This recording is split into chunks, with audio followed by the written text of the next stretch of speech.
Hey, it's Conrad Thompson, and you're listening to What Happened When?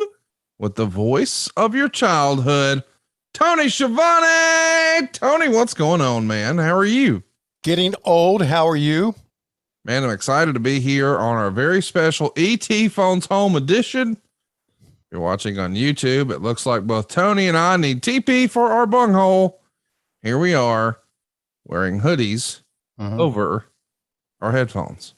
Well, I'm going to, for everybody watching us and listening to us, I'm going to let you know this is the version of What Happened When that's on Hood. On Hood. Boy, we had a lot of fun last week talking about that. If you're out of the loop, we encourage you to go listen to last week's episode where we watched TNA Destination X from many, many moons ago, 15 years ago. Or 12 years ago. Yeah, 12 years ago. It's 2010. Anyway, whatever. We introduced Tony Schiavone to Crip Mac. And Tony, when you said no jumper on Dynamite this week, people got pretty excited. And there was a lot for us to talk about the next morning over our Cometeer coffee. Isn't that right, Tony? A lot for us to talk about, I guess. I have no idea what you're talking about, what I said on Dynamite, but I can tell you this, that Crip Mac, I found out, is a pretty cool mofo. We're going to talk about that a little more in a minute. Right now, I want to remind you that this episode is sponsored by Cometeer. Cometeer is the first coffee that you melt to make. It's delicious quality that's ready in seconds. Cometeer's freshly brewed coffee arrives flash frozen inside the world's 100% curbside recyclable capsule.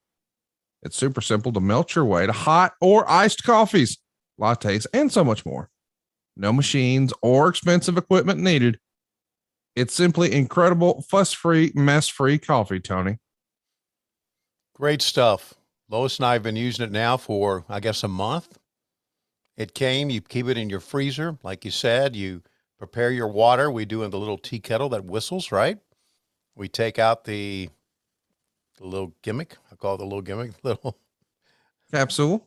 Yeah, the little capsule. Thank you very much. And we put that under the water and get it warm and dump it into a cup and just melt our coffee, and the flavor is wonderful. It's delicious black, or however you normally enjoy your coffee. I like mine with a little coffee mate. So the good news is the pods are 100% recyclable curbside. So you can put them in your recyclable container curbside and you can get them there. And I just love how it's, I love to melt my coffee. I never thought I would say that, but I really love to melt your coffee, and got a lot of different flavors, even decaf if you like decaf coffee. But it's just wonderful, and it's changed the way we drink coffee in the mornings. It has. Whether you're looking for light, medium, or dark, they got it, both single origin or blended coffee roast. But what's really cool is the brewing process over there at Cometeer. Well, it captures over 2,000 flavor compounds that exist in a single coffee bean. And as we said, it's flash frozen immediately at minus 321 degrees. That's going to lock in the freshness and flavor. We believe Cometeer has discovered the best way to brew, preserve, and deliver delicious coffee to your home. And right now, I want to tell you that Cometeer's got a special offer for you, right, T? Cometeer brings you the best coffee on the planet. It's incredible, like I said, but don't take our word for it. Experience it for yourself. Try the coffee you melt to make, brewed exclusively in partnership with award-winning roasters. And the special deal is save $20 off your first order when you sign up at Cometeer.com/WHW. That's COMETEER.com/WHW. We thank Cometeer for sponsoring What Happened When. Super excited about today's episode. If you haven't already, get your Peacock fired up. Got a season 5, episode 13 of Monday Nitro. We're going to be watching March 29th, 1999. It's a very special Nitro from Canada.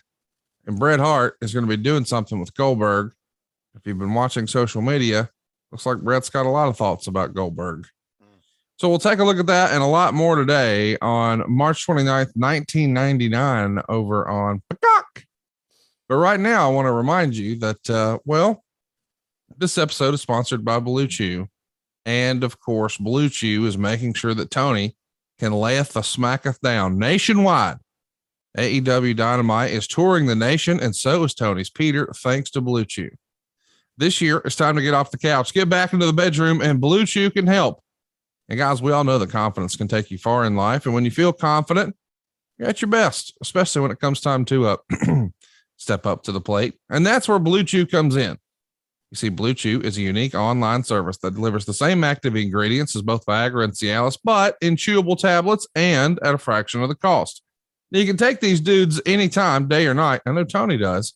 So you can plan ahead or be ready whenever an opportunity arises. Now, the process is simple. You sign up at BlueChew.com. You consult with one of their licensed medical providers. And once you're approved, well, you'll receive your prescription within days. Now, here's the best part. It's all done online. So that means no visits to the doctor's office, no awkward conversations, and no waiting in line at the pharmacy. BlueChew tablets are made in the USA, prepared and shipped directly to your door, all in a discreet package. And here's the thing, guys. Women say there's nothing sexier than confidence, and BlueChew can help give you the confidence where it counts. And that's why Tony's nickname around AEW these days is Rock Hard Tony. Tell him about it, T. Tony Schiavone steps up to the plate, ladies and gentlemen. A hard swing, long drive. There it goes. Deep, deep, deep. It's out of here. I used to talk like that back in the day, but if you could benefit from extra confidence, it's time to reform. BlueChew can help. Here we go. We got a special deal for our listeners. I got so excited, I forgot where I was. Try BlueChew. Try BlueChew free when you use our promo code WHW at checkout. Just pay $5 shipping. That's BlueChew.com, promo code WHW to receive your first month free. Visit BlueChew.com for more details and important safety information. And we thank BlueChew for sponsoring What Happened When. So without further ado, Tony, let's go ahead and get season 5, episode 13 fired up and ready to go. You want to do a little bit of a countdown? Yeah, we'll do a little bit of a countdown. I got a story about this day. Really? In Tony Schiavone's life, yes. When we were in Canada for NITRO. Oh, wait. I think I remember this story. Yeah. Is this the one where there was a guy online? Yes. Oh, I can't wait for us to tell it. This is going to be a long ass Nitro, though. Do you want to tell it before or during the show? No, we'll tell it during. I'm ready when you is. Cue Steph Chesney.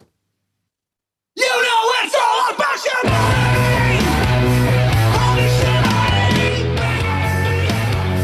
You know it's all about Schiavone!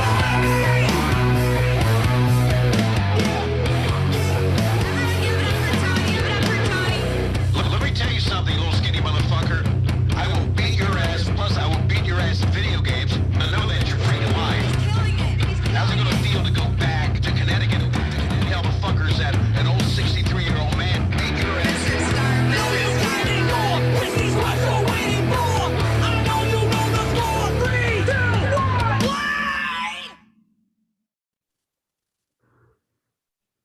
You know, I can't believe my dad's dodging Hollywood like that. He's such a loser. I can. He is a loser. Doesn't surprise me a bit. I mean, you know, I flew up on Hollywood's jet today. You know, he treats me like a father, you know, something I really basically never had. You know, introduces me to people, takes me to the nicest hotels, the best restaurants. You know, something my dad never did and was never there for me. You're right. You're right. Don't worry about it. Got us. Nothing to get worked up about. Got I us. just can't believe he's doing that. Such a loser. You don't have to worry about it now. World Championship Wrestling!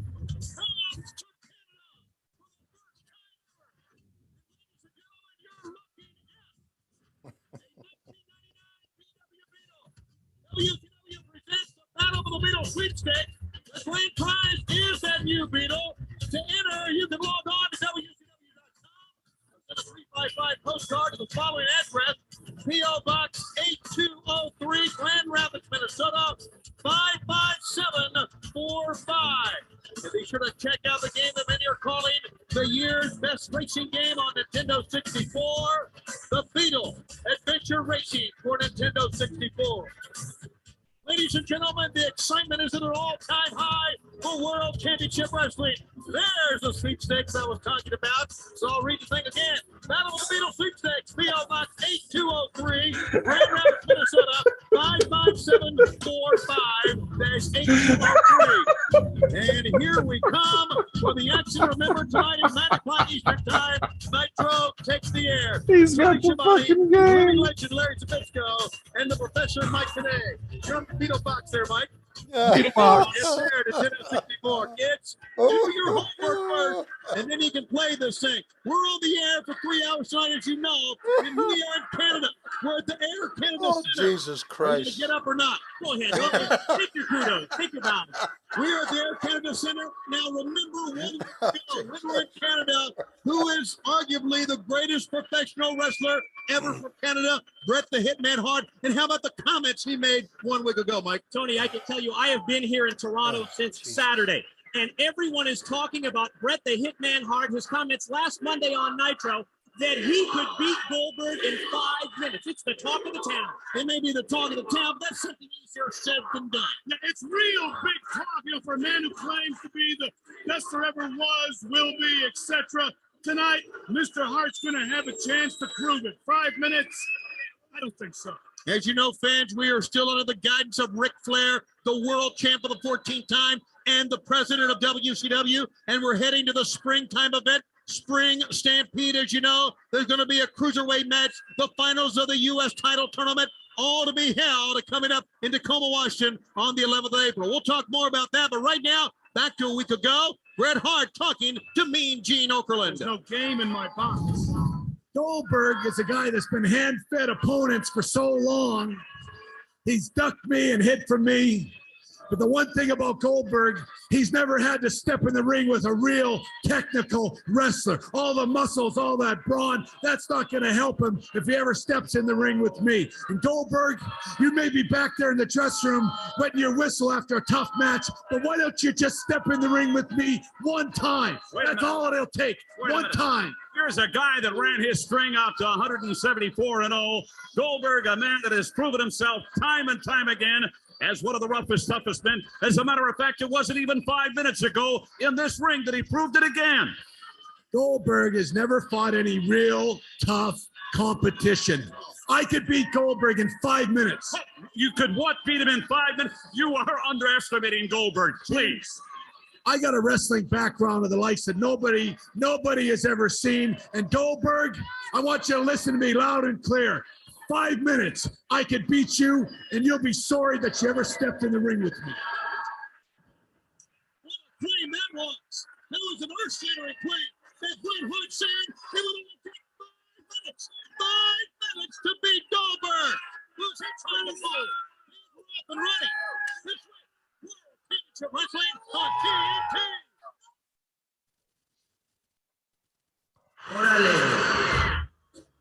So now the show starts. By the way, is that the most hilarious open you've ever seen? That's the that's the saddest opening I think I've ever done, because hell, we can't even hype the show. We got to hype the video game. It started with a commercial that's still in there all this time later. Isn't that something? And I said, I'll read the thing again. I loved it. There's that graphic I was looking for. I'll read the thing again. And then I look at Zabisco and say, you gonna stand up or what? You were so annoyed with the whole thing by this point. But we are going to hear the backstory and a little bit of context as to why you were annoyed. But yeah, how about starting the show off with David Flair not talking to his girlfriend Stacy Keibler, his real life girlfriend, talking to his kayfabe girlfriend Tori Wilson. Yeah, this guy. Yeah, buddy, that's a high watermark. He's outkicked his coverage in kayfabe and in real life. It's another reason I hate him even more. I hate him twice as much. Yeah, I mean, he had his regular girlfriend, as we talked about, right? Yeah. And his kayfabe girlfriend that he probably could have scored with too if he tried really hard, because he's Ric Flair's son and because he was a very handsome young man. I'll tell you this though, what makes me laugh is that opening segment that whoever was filming it goes, that was the one. That was it. Let's do that one. That's not very good. By the way, I just realized Conan might have actually been the first Crip Mac. He could have been. Oh yeah. Let me speak on this. Here we go. Yeah. You know, you come out here and you try to. Hey, Conan! Man, everybody. Don't worry about disco Oh God. because Wolfpack got rid of you. What is this? And the black and white got rid of you. Hollywood made me the boss. By me being the boss, he said, come take Conan out of here. Yo, you're My just an job is to take you out. You're just Because an they paid you NWO. black and white. I'm going to pay you black and red. You know what I mean? Go. So I know you're wondering if you're listening at home, Mm. who was that? Well, of course, it's Mike Jones, the former Virgil. Now it's Vincent, and Conan is stomping a mud hole and walking a dry in that Vato or whatever the word I'm supposed to say is. Yeah, whatever he is. But what a way to start our program with Virgil. Can I tell you that we have the best Vincent. audience in all of podcasting? Did you know that? We do? Yep, they have gifts. Tony, are you ready for this? Yeah. You got a cameo. Oh, good. Tony Schiavone. Hope I said your name right, kid. From Joshua Rosenbaum. This is going for a professional wrestler. Tony Schiavone Vaughn. Hopefully I said the name right. Last week's show live on TNE. He snonnered me by saying no jumper a few times. Tony loves when I say on hood. On hood. Tony, do your thing. Much love and respect from Crip Mac from that 55th Street and Joshua Rosenbaum on hood. There you go. Little special message directly from Crip Mac, He's a the man, buddy. original OG. I tell you, I watched a little bit of one of the segments of On Hood. Yeah, I mean, No Jumper. with Crip Mac. Yeah, with Crib Mac. He's cool. He is a cool motherfucker, buddy. He really is. I know you would love him. Yeah, I listen. I do. He's just good. I mean, he's what you see and what you hear is what he is. That's real life. That's not a work. That's not a gimmick. No pretension about him at all. Yeah, man, he's the man. So yeah, there'll always be a place right here. We'll make sure that we post that for everybody to see. Yeah, that's cool. So yeah, there you go. So Crip Mackey, the man, buddy. You always will be. On Hood. On Hood. That's my favorite. You know, when you did it this past week, Uh-huh. I texted you and I said, "Oh my God, I can't believe you did that." And you replied, "On Hood." I have no idea what you're talking about. Yeah. But I will tell you this. There was one goof. I don't know if you saw hypothetically, okay. but it absolutely blew up on social. Thousands of people caught it, loved it, commented, couldn't believe it, thought it was a great moment. We had one negative comment I saw in all the land. Really? And it said, "I wish Tony would take this job as serious as Pat McAfee does." And I had to remind him, Pat McAfee literally stands on the desk and dances as the guys come to the ring. And by the way, I'm not knocking that. I'm saying he's having fun. And that's kind of the whole point of this. Yes. It's supposed to be fun. And it was fun. It's supposed to be fun. It is. And I'm having a great time. And I watched the open that we just did. Yeah. With the Beetle game from Nintendo 64. And as I'm watching that and listening to me hype it and listening to me do all that talking and setting the table, it suddenly hit me that I'm glad that I don't have to sit at the table anymore. I'm glad that Excalibur does that, or JR does that I can just lend, some of my thoughts and some of my excitement. And yes, I do a lot of hyping and talk about how great this show is because I legitimately am very, very excited about what I see, but I'm glad I'm not on point anymore. I really am. I'm really happy with my role with AEW. I'm glad, man, because we're loving seeing you do your thing. Yeah. So I can do my thing without, and JR always talked about it, and he's right, talking sound bites, which is what I try to do. And Oh, you don't have to defend your shit to that, Jack Dick. On Hood. Tap in. Oh, you mean the guy on Twitter? Yeah. It's about 4,000 positive comments, legitimately, to one negative. Yeah, you know what? He's probably. When I pointed that out, he said, "You're right. I've just never liked Tony Schiavone." And I replied, "Just so you know, I'm pretty sure he doesn't even think about you."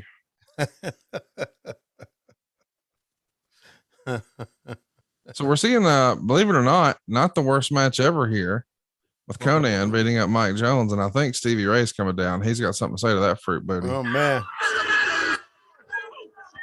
Oh man. Mike Jones just hit him from behind. Yeah. Unfortunate. See, this is what I mean. If Scott Hall was wearing what Virgil's wearing, we would be like, man, how cool is he? When Virgil wears it, we're like, this guy looks like a fucking goof. Yeah. Scott Hall was just cool, man. Oh, he was the coolest. He was. It's fancy. Conan was a cool dog here too, as well. Yeah, super cool. I love this move here, the Tequila Sunrise. Brings up their body and sits back down. It needs to start tapping.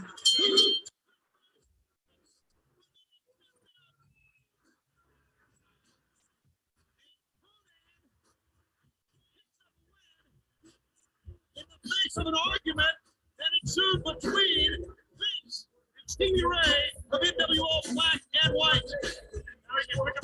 So by the way, I want to remind everybody, this is in the era where we're smack dab in WrestleMania season. And we just had, take a listen. Right where I want him. Thank you. Good. In fact, funny you bring that up. We were talking about you earlier. He won't shut up about you. He really looks up to you. He thinks you're his father, I think. Father? He was pretty upset about that match with his dad. He should be upset. He needs a lot of guidance after living under a household of lies and rumors all of his life. And for me to beat his dad and have him see the light all in one day, I could understand why he's so upset. I mean, I am the man. I didn't even have to beat the guy they called me because I have always been the man. So, touche. All right. Now, what about this fight with Nash? Nash? That's a different story. Of course it's real. Nash, if you would have seen the match, you'd understand that it was probably one of the toughest wars I've ever fought. I mean, it was 50-50 all the way down to the finish line. And when I took Nash out, I had to just turn everything on, put that killer instinct right in his heart and just drive my finger through his chest. And never had a chance once I turned it on. And if we had to fight again, I just don't know how it'd turn out. You really think you could beat him? Do I think I could beat him? Are you kidding? Again? Are you kidding? Well, let me tell you something. Come here. Ooh. It's not all. And thank you. So there you go. Hulk Hogan has put Tori onto David Flair, I guess, trying to play some mind games with Richard. Did this all lead to him when he slapped? You mean when he beat him with the belt? Yes. I think so. Yeah, I think so. I was thinking he slapped David, but he beat him with the belt. By the way, since we're talking, Hulk Hogan's strutting to the ring right now, doing a little Scott Hall as he comes through the entrance. It makes the Observer this same week. Scott and Dana Hall were remarried over the weekend. I guess the deal they came to is that Scott would take a leave of absence from WCW and that he would eventually return. But when he does so, he'll get a lighter schedule like Sting when he was working out his marital situation. Those close to Hall say he's been miserable much of the past year due to not seeing his kids, which brought on all of his documented problems, which is just heartbreaking to read right now. Yeah. I don't think Hulk's going to come to the ring to wrestle this early. I think he's obviously going to pick up a mic and talk. And we are in Toronto, Canada. So he's not exactly below. I mean, this is old WWF country. Right. But they still love them some Bret Hart. But we'll see how they react to him when he's tearing off an NWO Wolfpack shirt, but he's got an NWO black and white bandana. Mm-hmm. course, this is the era right after the finger poke. Let's take a listen. Look at the Is back, signs. and a lot of memories take you back to this great city of Toronto, Hollywood. Well, you know something, Mean Gene? I guess you can say Hollywood and Wolfpack is definitely in the house, brother.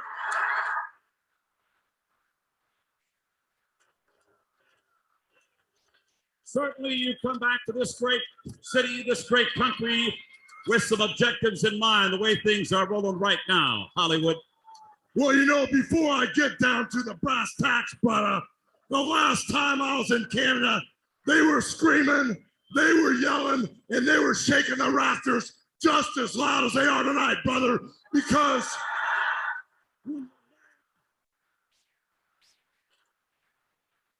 when the man is in the house, when the man with the largest arms in the world hit Canadian soil, they knew there was going to be a riot going on, brother.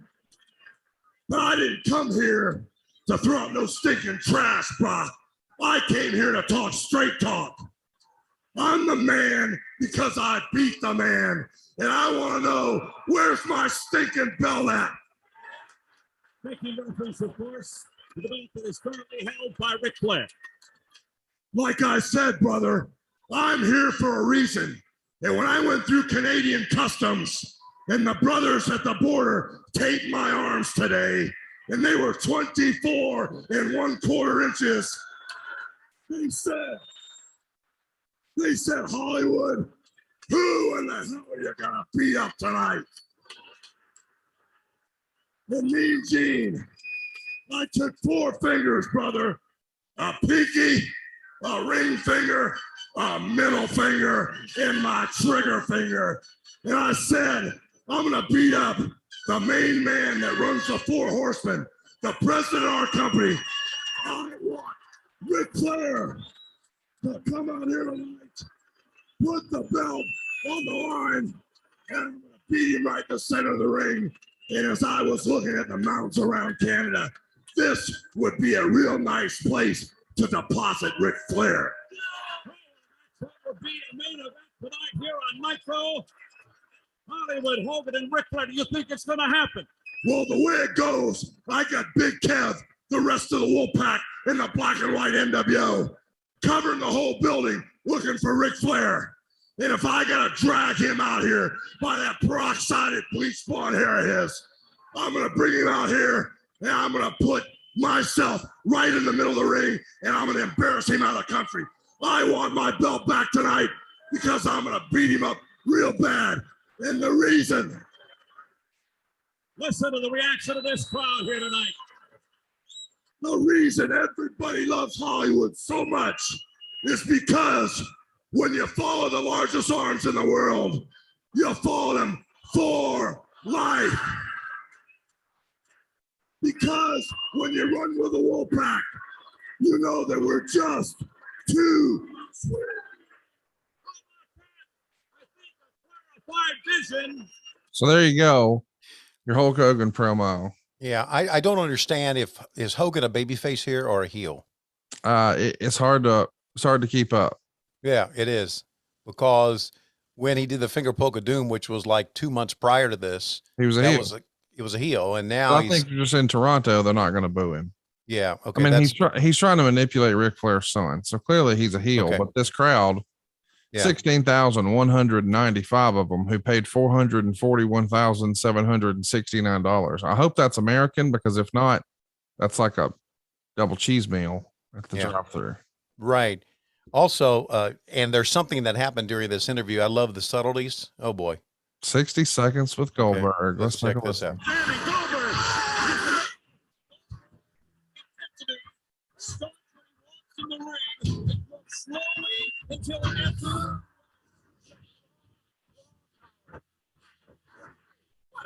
So we're just showing all the highlights of him. Yeah. Hey, let me ask, if he would have shown up in Jim Crockett Promotions and call it 1985, he would have been part of the Russians, right? Oh yeah. It would have been Nikita and him. Yes, of course he would have been. They'd have looked, Dusty would have looked at him and says, yeah, Cold War, right? Who would have been the bigger star at 85, Nikita or Goldberg? Boy, that's a tough question to throw on me, like right now. I don't think there was any bigger heel than Nikita, but man, if you think of I think Nikita's a bigger star. okay, but if you put Goldberg in that Russian garb, wow. I don't mean all time Nikita was bigger. Clearly Goldberg was bigger, but I think right, but at the time, had he come along in 85, I think you actually had to wrestle more. I know it was a lot of squash matches, but I mean, how would you pay it off in main events and stuff? yeah, I see what you're saying. I see what you're getting at there. And what if Goldberg would have kicked Ric Flair's head into the fourth row, I don't think we as a community would ever forgive him. And I hope we don't for Bret Hart. Yeah. Something happened during the interview that we just saw that I think I love the subtleties. Yeah. And I think it's something that I always talk about when I interview guys, and something that Hogan knew very, very well. You have to go back and look at that to get it, but I got it. I've always said, and even the great late Brody Lee, and he was so big, and I brought it up on this podcast before. I would tell Brody, I said, you're big and you're tall. Do not duck down to the microphone. Let me hike it up to you. Let me hike it up to you.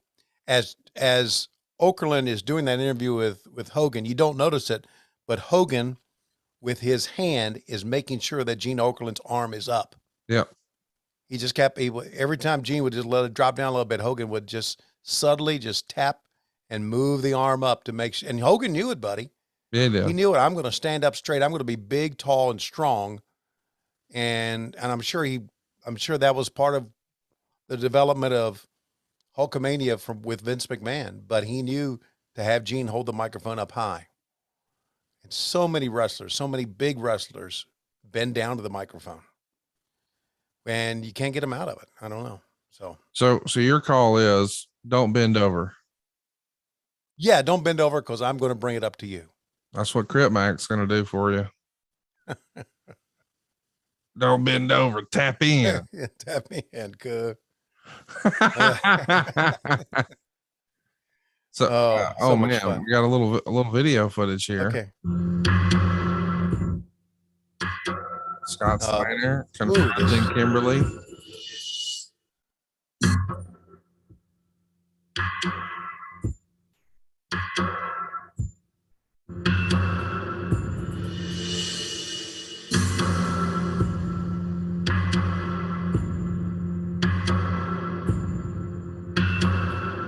Yeah, they're building an angle with Scott Steiner and DDP here. And Buff Bagwell's the accomplice. Yeah. The fact that he prevented Kimberly from certainly appreciate the opportunity to finally talk with you, and I know there are millions of people watching at home that are interested in how Kimberly's doing. Well, she and me, I guess, we've gone through a lot of drama lately, but she's doing fine. Thanks. The last time that we saw you was at Super Brawl. You were in the clutches of the Steiner recliner from Big Papa Pump. How about yourself? Update us on your personal physical condition. Well, my doc tells me, Doc West, that according to the MRI, I had a herniated L4 disc, which started a sporadic paralysis in my legs. I mean, it was literally, I couldn't feel my legs. I guess the way Steiner jacked me back into that and get knocked into the turnbuckle the way it was, it knocked things out of whack. And I'll tell you, I was scared, man. But the feeling came back, and I'm feeling pretty good right now. A lot of rehab. Feel good though. But you never submitted. You never gave up in that match. Yeah, I passed out. But everybody saw what happened. It was a double team. It was 2-on-1 from both Steiner and Bagwell. Am I asking you to make excuses for me? I don't think so. Look, Steiner took it to me. And for whatever reason on that night, he laid me out. It ain't going to play out like that again. Paige, can I ask you one question? Yes, Mike.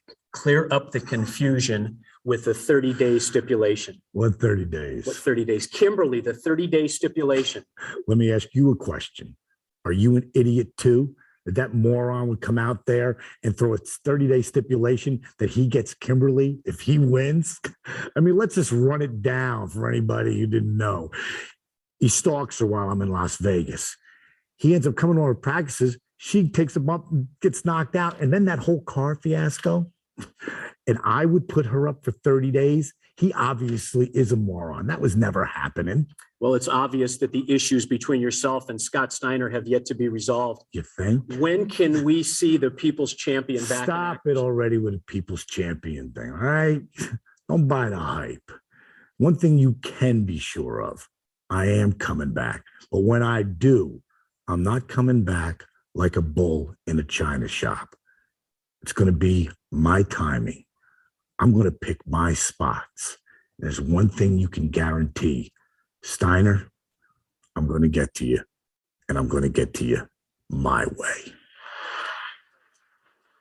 So what do you think about the cerebral interview there from DDP? That, I don't know, it's a little different side of DDP. We haven't seen much on TV. Yeah, and I liked it. I really did.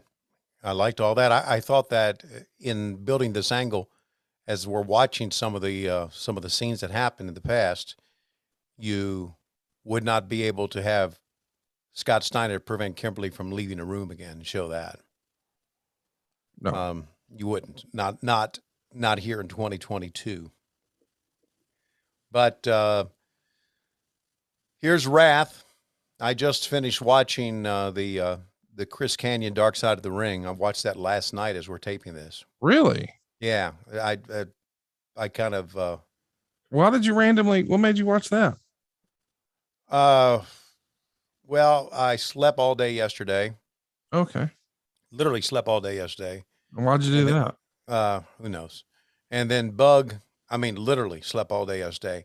And then at midnight, Bug wakes me up. He has to go out to the outside, and I let him outside. Now I can't go back to sleep, and so I just turn on Hulu, see what's on, and I see that and check that out, and had never seen that before about Chris. And so when I think of Wrath, I think of, Mortis and Kanyon. And, yeah. And here's a member of High Voltage here. I like the Skinny Chaos. Is who you're Kenny thinking Chaos. Got you. It's going to go way too long, nearly 9 minutes here. Whoa. Probably not what we were hoping for to get the show started. No, was not. So let me tell the story here, which is of yes. So back then I was fat. I was a hype machine. I was a piece of shit, and I get it, and I understand it. What do you mean you get it and you understand it? I get it. I was very unpopular, and wait. So people, I don't know why I never fuck with anybody. I wasn't a bad person. So if you're fat, it makes you not likable? I guess. I don't know. Okay. So anyway, there was this guy who told people, I guess, I don't know if he had a website or whatever it was. And he told people that they should hurt my daughter and they should hurt me. And so it all got back to me, and I read some of the stuff that he wrote, and I was concerned, and I got in touch with Turner Security. What was this guy's name? Because he was an internet personality. I have no idea what his name was. I can't remember it. Maddox? Sushi X? I don't know. You told us before. I can't remember. So anyway, they even had signs for him. Some of the people, you know how they get. So there was really concern that because he had been so strong about it this week, that somebody in, which is funny now you think about it, but somebody in Toronto would take me out. So we had security for me during this show, which I thought it was ridiculous, but that's what Turner wanted. And so the Turner people came to me after the show and said, we have taken his to authorities, and what he said to authorities, and we're going to shut down the website if you want to do that. Gary Juster came to me and said, you know what? He's harmless. Don't shut down the website. Just be the better man. And I told Turner Security, yeah, don't do it. But we had the power to shut it down. We really did. And they were going to shut it down. And I think Turner Security was upset that they had given me security, and they were really helping me out here. And I said not to do it. And I guess it's the right thing to do. I don't know. But there you go. That was it. And I was really pissed, not because of me, but because they were threatening my daughter. Sure. Yeah. Who, by the way, is great. And yeah. Could use a little extra prayers right now. Yeah, she's had back surgery. She has spent, as we are talking right now, she is still recovering in the hospital. So it was elective surgery because of the pain in her back. And she got 2 small children. She helps us out on Patreon a lot, does a lot of great things. So, yeah, she sure could. So don't know what that guy is doing, being 22 years ago, 23 years ago. Now, I don't even know if he's still around or not, but I don't even remember the guy's name, though. No, I don't hold any ill will against him. He was just one of them goofs out there. You know, there are a lot of them goofs out there, right? I think one is messaging you right now. No, it's not. That's my something from Delta. Hey, so I thought about you last week. Oh boy. We had a little get together here, if you recall, a little 80s party. Yeah. And I forgot to mention when we recorded last week that something happened. Huh. Jeez. Somebody choked? A member of our, we'll call it Whack Pack. Mm. You know, my group of friends that you make fun of all the time. Yeah. One of them revealed his penis. What? To a few other members of our group chat. No women were present, but yeah, but still, it was a little odd. Yeah, I would have shut down the party, chased everybody home. Well, it was very non-threatening, Tony. Well, kind of had to be there, but let me just say non-threatening is the way to describe it. Okay. And the next day, another member of our group chat friend, my group of Whack Pack friends, says, insert guy here has a beautiful home, a lovely wife, a whole litter of kids, double that for a loving set of grandkids. What do you need with a big old wiener with all that? And all I could think was, what do you need with a big old wiener with all that? Let me write that down so I won't forget. And I'll be able to mention it to Tony. Because Tony, you have a beautiful home, a lovely wife. Yeah. An awesome set of kids and a whole litter of grandkids who all love you so much. What'd you need with a big old wiener with all that? Sure could have used a big old wiener during my life. What would you have done with it? I don't know. Use it as a bicycle tire? Yeah. Use it to push up off the bed when I have to get up in the morning. Like a kickstand. Not a kickstand, absolutely. Yeah, so this is the first time Nitro's there and the first time you had a death threat, and the whole crowd's chanting, "We want Bret, we want Bret." So it's you know what? It was we saw all the signs, and you take that wide shot and how deep the stands go up. Fans are into it. They love seeing themselves on TV, as you can see right now.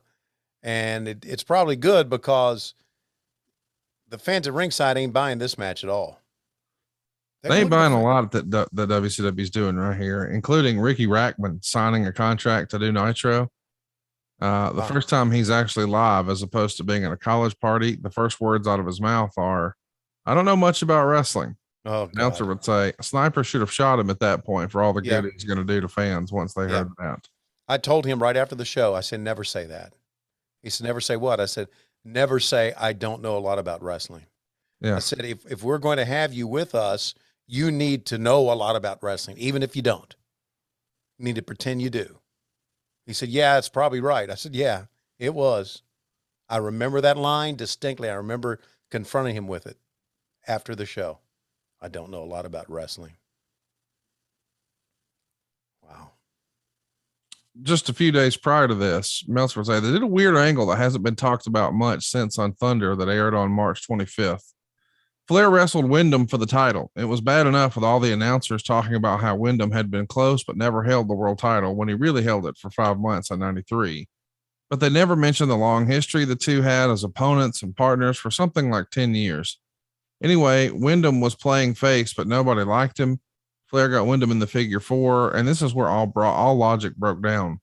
Wyndham couldn't get to the ropes, so Arn Anderson helped Wyndham and pulled him to the ropes. So Wyndham, who so badly wanted to be world champion, simply walked away from the ring to lose by countout as the show went off the air.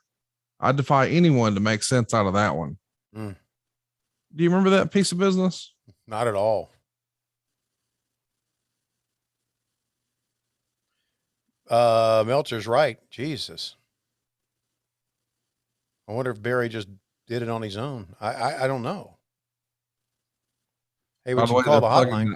909 9900. Canadian fans call 1-900-909 kill Schiavone. We have some of those hotline recordings up right now at adfreeshows.com. How about that? We found a few. Wow. It's kind of fun. How did you get those? Well, you know, I got my resources. I got you back in wrestling. You think I can't find some old tapes? I guess they were taped. They obviously had to be taped to replay it, but man, someone had to go deep. You had to look at here. Tori talking to Nash. What's the situation with David? You get anything done or what? What about when Hogan beat you? What is that got to do with that? Why are you even bringing Just that a up? question. Why are you bringing that up? Can I ask you a question? What would make you? Did you talk to Hogan? Did he say something about that? Yeah. And what was it? He said it was real. I want to know how you felt. So when he beat me, it was real. That's what he says. Did you see it? Did you ever watch the tape? Mm-hmm. And he pushed me with one finger and I got beat. So we're here to stir it, right? I just wanted to know. Just wanted to ask you a question. Sorry. Oh, so it's real, huh? He says it's real. It's real. I mean, what's his angle? Is that to impress you? Did it work? Are you impressed? He beat me? Obviously, you guys disagree. Look at me. Do you think he can actually beat me? Honestly, you think he could beat Nash? Don't ask me that now. I don't know what his angle is, but it's real, all right. It's real interesting. How about that? We're openly debating on TV.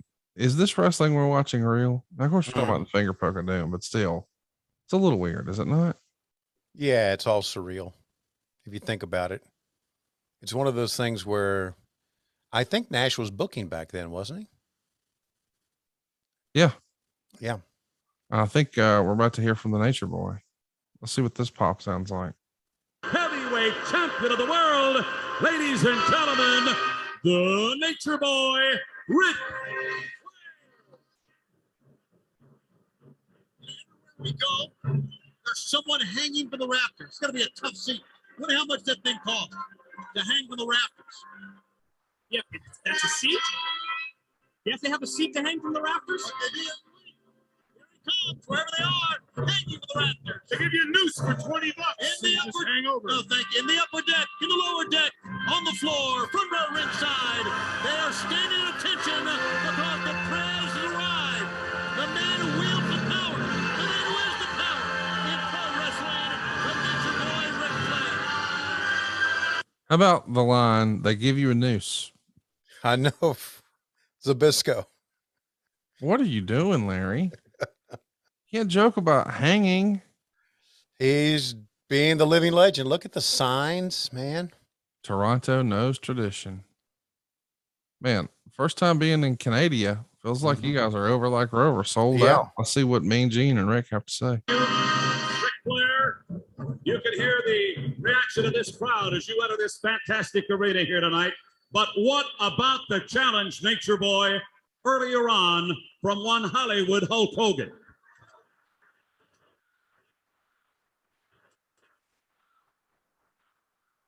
Gene, if I were going to kick someone's butt tonight and be Ty Domi's, but he won't show up.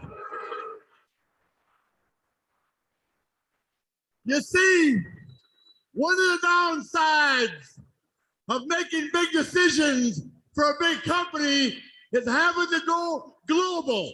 And coming to Canada is not a good decision because I don't like being here. It's the only country in the world where I can bring $100 bill and spend a week with you every night at the Marriott, pal. Woo! You got it. I don't think you're going to be a big hit here with that kind of talk. Well, here's the bottom line. Because I am the president of the greatest wrestling organization in the world, and because I'm a man that'll make things happen, I do have a surprise for the wrestling fans in Canada and all over the world tonight. One of the biggest stars.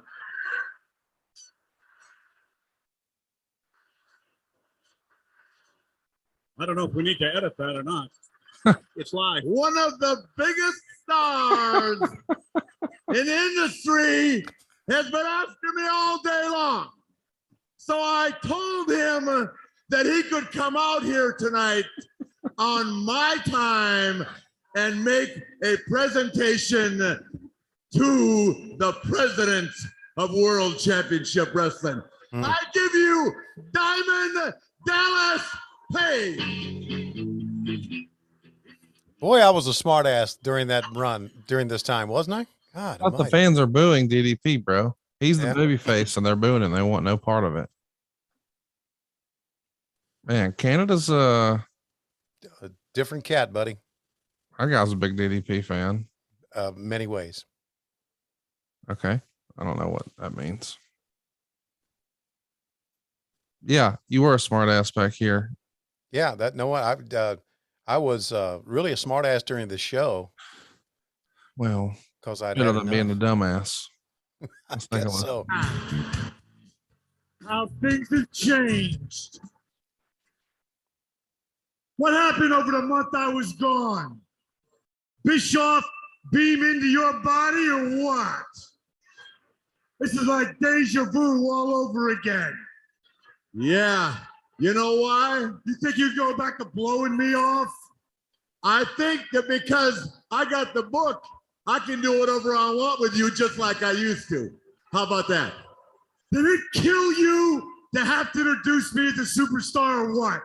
It had to be like sticking needles in your eyes. I have to admit that you have escalated to great heights, much to my personal dismay. But that doesn't stop me. The bottom line is, you know why I came here tonight. Yeah, I do. You came here tonight because you want me to give you a match with Scott Steiner. And we know why. Big Papa scumbag. Yeah. So you're in them throwing girls out of cars, huh? So all you people in Canada are a bunch of jack-offs. You can tell we ain't in the USA, Daddy. Wow. What is going on here, guys? Now I'm going to make a corporate decision. Hogan was out here hollering about wrestling me. You're out here hollering about wrestling Steiner. Here's the way it goes. Tonight, you are going to wrestle Hogan. Whoa, wait a minute. Yeah. Hey, why? Because you ain't got the jack to get in there yourself. No, because I'm the boss and I give the orders. You like that? I'm the boss. It ain't about Jack, but to show you what a player I am. Oh, here's trouble. Speaking of players. I'll tell you this, they're at least getting all the big stars out here. Yeah, they are. this is the third time we've seen Hogan. We saw him do an interview. We saw him talking to Tori. Now he's coming out. DDP's here. Flair's here. We've seen Nash already. They're getting the big stars in. Oh, and David Flair. You are in a lot of trouble, brother, because I'm going to get that belt back, Jack. And as far as you go, you and I still got a big problem, brother. Let's put it like this. I don't care what it takes to get the Steiner. I'll go through you, and then I'll take the belt from you. Well, you know something, Mr. Jack? You and I do have something in common, big man. If I gotta kick your rear end and jump through hoops to get my belt back, I guess everybody in Canada is gonna witness it tonight, dude. That works for me. That works for Diamond Dallas Page, and obviously works. Whoa, wait. I'm going to ensure you a victory because I'm going to be your manager tonight, pal. Whoa. Yeah. I'm going to walk. I need you. I sure as hell don't need any of these. Oh, man. What's that? Spotlight on Sting in the rafters. You and your big nose. Am I saying things? Look upstairs. You might not, come here. You might not need me, but because I'm the boss, you got me, pal. Wait a minute. What is going on up here? You mentioned for the rafters, Dean, and we looked up, and there he was. Did you see him? Yes, we did. Did you see him, Ric Flair? What the hell's he doing here? What do you mean, what's he doing here? There he is, the president of the company. What's he doing here? Ladies and gentlemen, what a shocker. Sting has been sighted in the rafters. Sting, get down here, damn it. I'm the president. Don't be flying around without telling me. Get down here. Well, as they ponder this, we know one thing is to be Diamond Dallas Page and Hollywood Hogan here at the Air Canada Center tonight. Is that the greatest line that Ric Flair ever said in a promo? Don't be flying around without telling me. I'm the president. Oh, good. You know what? This is not bad stuff. You know, really I think people just pan everything from this era, but this has been a fun show so far. Yeah, this really has. We had, and you know, now we're starting the damn show. Here's the entrance. All this time in. It's just kind of fun. Mm-hmm. This is probably the start with commercial time. Looking at it's probably start of the second hour. Yeah, it is. Still, it's funny. Yeah, or whatever hour it was. God, I got tickled. And you know what? The more you see Tori Wilson, the more you like her too. She's so beautiful. I mean, you guys had the Nitro girls. You got Kimberly. You got Tori. Yeah. You're checking a lot of boxes for young men. Yeah. Yes, we are. And this is probably where Heenan's going to saddle in with us, I would think. Look at this. The home of World Championship Wrestling. Welcome to Nitro. Yeah.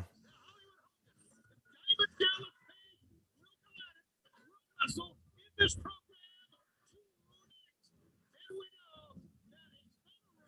and we know it's a fact. A lot of freaking pyro. Good God, man. It's turned out to be true. Sting is here. He was wearing the white and black face paint. Yes, he was. What does that tell us? He's not Wolfpack. But that tells us nothing, actually, to be honest with you, because Wolfpack, black and white, red, black, are all kind of one and the same now, with the exception of no one. In hindsight, you like the Nitro Girl idea or no? Yeah, I did. You think we'll see some Dynamite divas? I don't think so. I don't think so either. But I like that. I mean, listen, I know people would say, oh, this was this or this was that. And I get it. But we're trying to mimic sports teams. Like WCW even had Wildcat Willie. Get it? Right. WCW. Right. So you tried to do the normal stuff that you would see in arena performances for, oh, look, Bobby's is here. Yeah. It's still here. Hogan and Diamond Dallas Page will go at it. Both men have once DDP wants to get Scott Steiner. Hogan wants to get Flair and get the title back, and they're both willing to go at it tonight for that end. Yeah, it was a cute little job of sidestepping. Hollywood Hogan comes out. He wants the championship belt, and all of a sudden, Flair jumps out, and Diamond Dallas Page winds up in the ring with Hollywood. Interesting.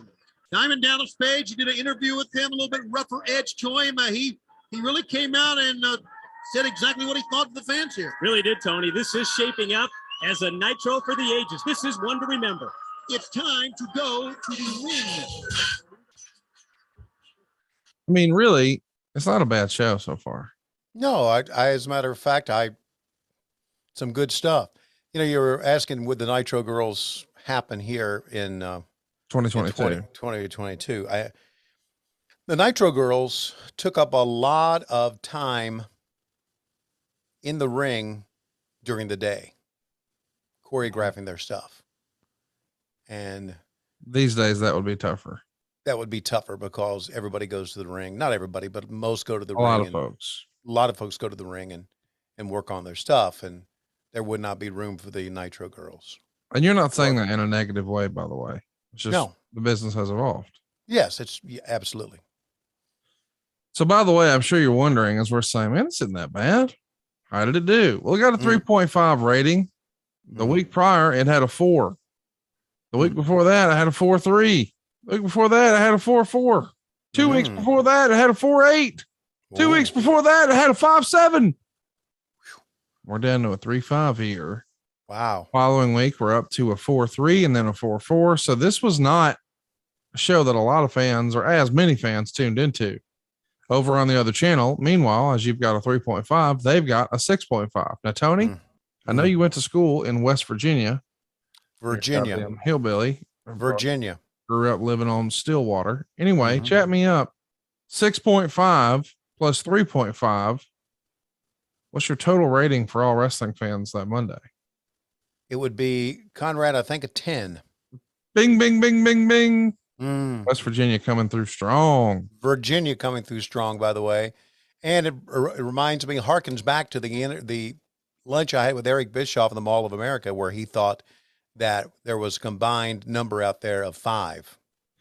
Well, I don't think it's actually 5, but I do think Eric's onto something, that there is crossover. Fans are switching back and forth. Well, he thought, what I'm saying is, he thought there was a total combined number of 5. We actually ended up doubling that, both companies. Oh, I see. So basically, Eric thought there's a number out there. Maybe they're getting 2.5 and y'all could get a 2.5, or they're getting right, and you could get a 2. Right. Well, we obviously went beyond what he thought when we first started Nitro. The NWO, man, who'd have thought? I know. It is. Listen, the NWO era and the Monday Night Wars era is going to live forever in the mind of wrestling fans. Now, listen, I know as time goes on, you know, the fans here who were kids, who are now millennials and love it, will get older, but I think there's always going to be, as far as wrestling history goes, a part of wrestling history that's always going to remember this time. Oh, I don't think there's any doubt, but it makes me wonder, since you've been there for both. Yeah. What was a better faction, the NWO or the Inner Circle? The Inner Circle. Well, can we just kill the podcast right now forever? What are you setting me up to shit on my own company? What was a better faction, the Inner Circle the NWO or Best Friends? Best Friends. See, you're setting me up with these questions to get me to shit on my company. No, they're both your company. Don't you have a pride of ownership? Yeah, but to shit on my company for clickbait for all these jackoffs. Oh yeah, come up, that's what you're doing. Forgot about that. I'm not biting. They both were great. How's that sound? Jesus. Fucking benign. It sounds benign. Yeah, well. I got to tell you about a phone call I got over the weekend. Somebody was not happy. Talked him off the ledge. Oh, really?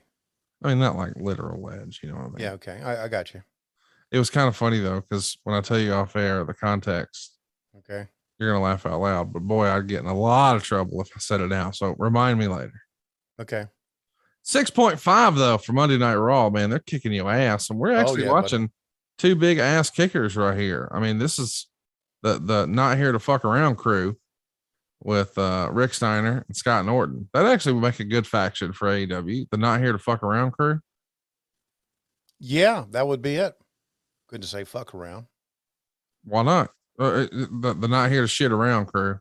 Everybody says shit on AEW. Yeah, apparently so. So check this out. Meltzer would write, Norton has a real ego problem. He kicked out of the pin, even though it was the finish. He made Mysterio Jr. look terrible because he had to put him over in his match. That made Steiner look so JoJo because he had his hand raised when everyone saw Norton kick out. And can you remember how he wouldn't go down a few months back when all the horsemen jumped him? They should send this guy to Japan where they like him thinking he's Superman and throw away the ticket home.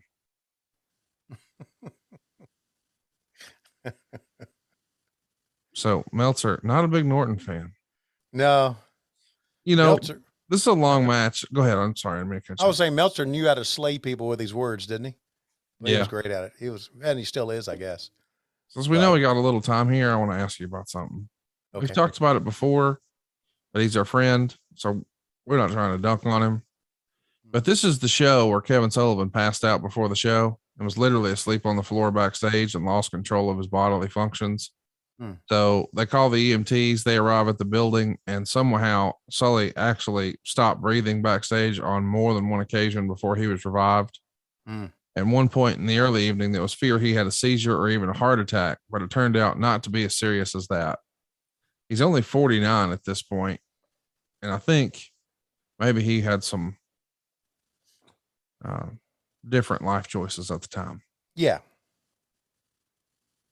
I'm glad he's good to go now, and I'm glad that we got to see him just last week debating whether or not it was time for him to pay J.J. Dillon. Yeah, I saw Steve that. Harvey's court. That was pretty cool. You thought that was cool? I thought it was very entertaining. Oh, for sure. Yeah, the way that the Steve Harvey said, "You guys have given us, many hours," or however he said it, of entertainment, and I knew the court was going to pay it. I knew that. And I just thought it was good. And also, when I remember Kevin in my mind, and saw Kevin standing there at 72 years old now. That's exactly what you hope for. No, I was, hello girl. I was thinking that, boy, we all get old. That's true. Yeah. I was thinking, isn't it cool that these guys, these old carnies, figured out how to get another payday? Because there's no fucking chance that Mr. Morrison loaned to Mr. Sullivan $7,500. Look at Surge. Buddy, my dog has something else to do. I need a partner. No, Ray, we did this before. It didn't work out, I mean, I did it with Chavo. It didn't work out. Maybe, we got a match coming to Spring Stampede. Let's just work out that. We don't have to throw this in there now. I know what you're saying, but every time we go out there, we tear it up. We know each other. We know how we work. Let's go out there. I know we can be tag team champs tonight. All right. Believe me. All right. We walk in as partners. We walk out as partners and as friends. No messing around now. That's what I'm saying. Forget the past. Forget the future. Let's talk about right now. Let's do it. All right. I'm in. Yeah. I got your back. All right. I got your back. Okay. That feels like he's going to screw him. Yes, it does. Oh my God. Empty seats. Well, they had to be production kills because it's a legitimate sellout. Every ticket was sold. Mm-hmm. Speaking of sellouts, here comes Mr. Chris Adams. Chris Adams. He sold out all over the world class area. Real innovator. You see his handiwork every Wednesday. Most people credit him with the creation of the super kick. Yeah. And maybe the most interesting life in the history of professional wrestling.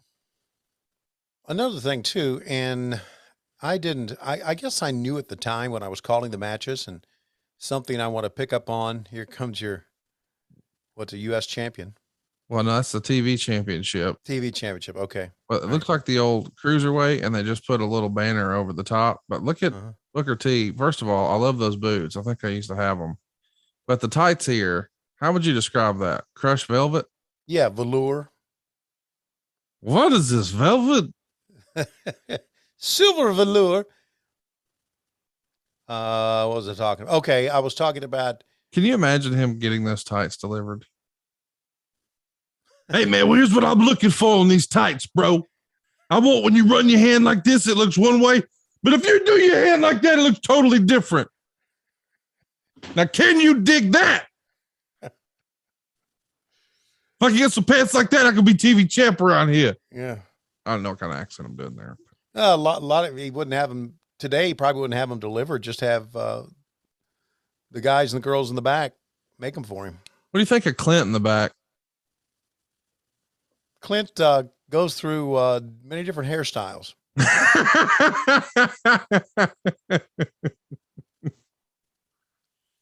Chattanooga's own. Yeah, man. Clint's something else.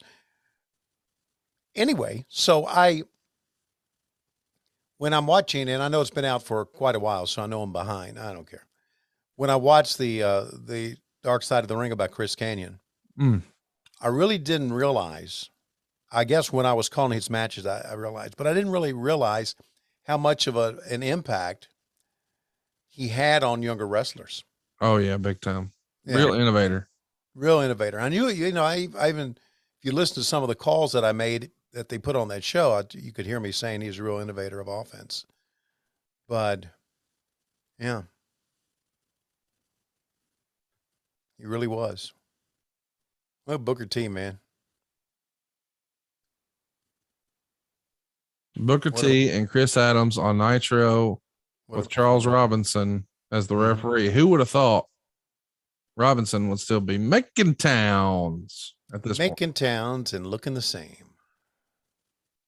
I think he calls himself a rental car driving, coach seat flying.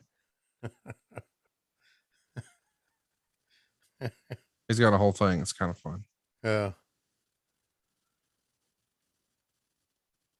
Much as he's flown, he doesn't have to fly coach.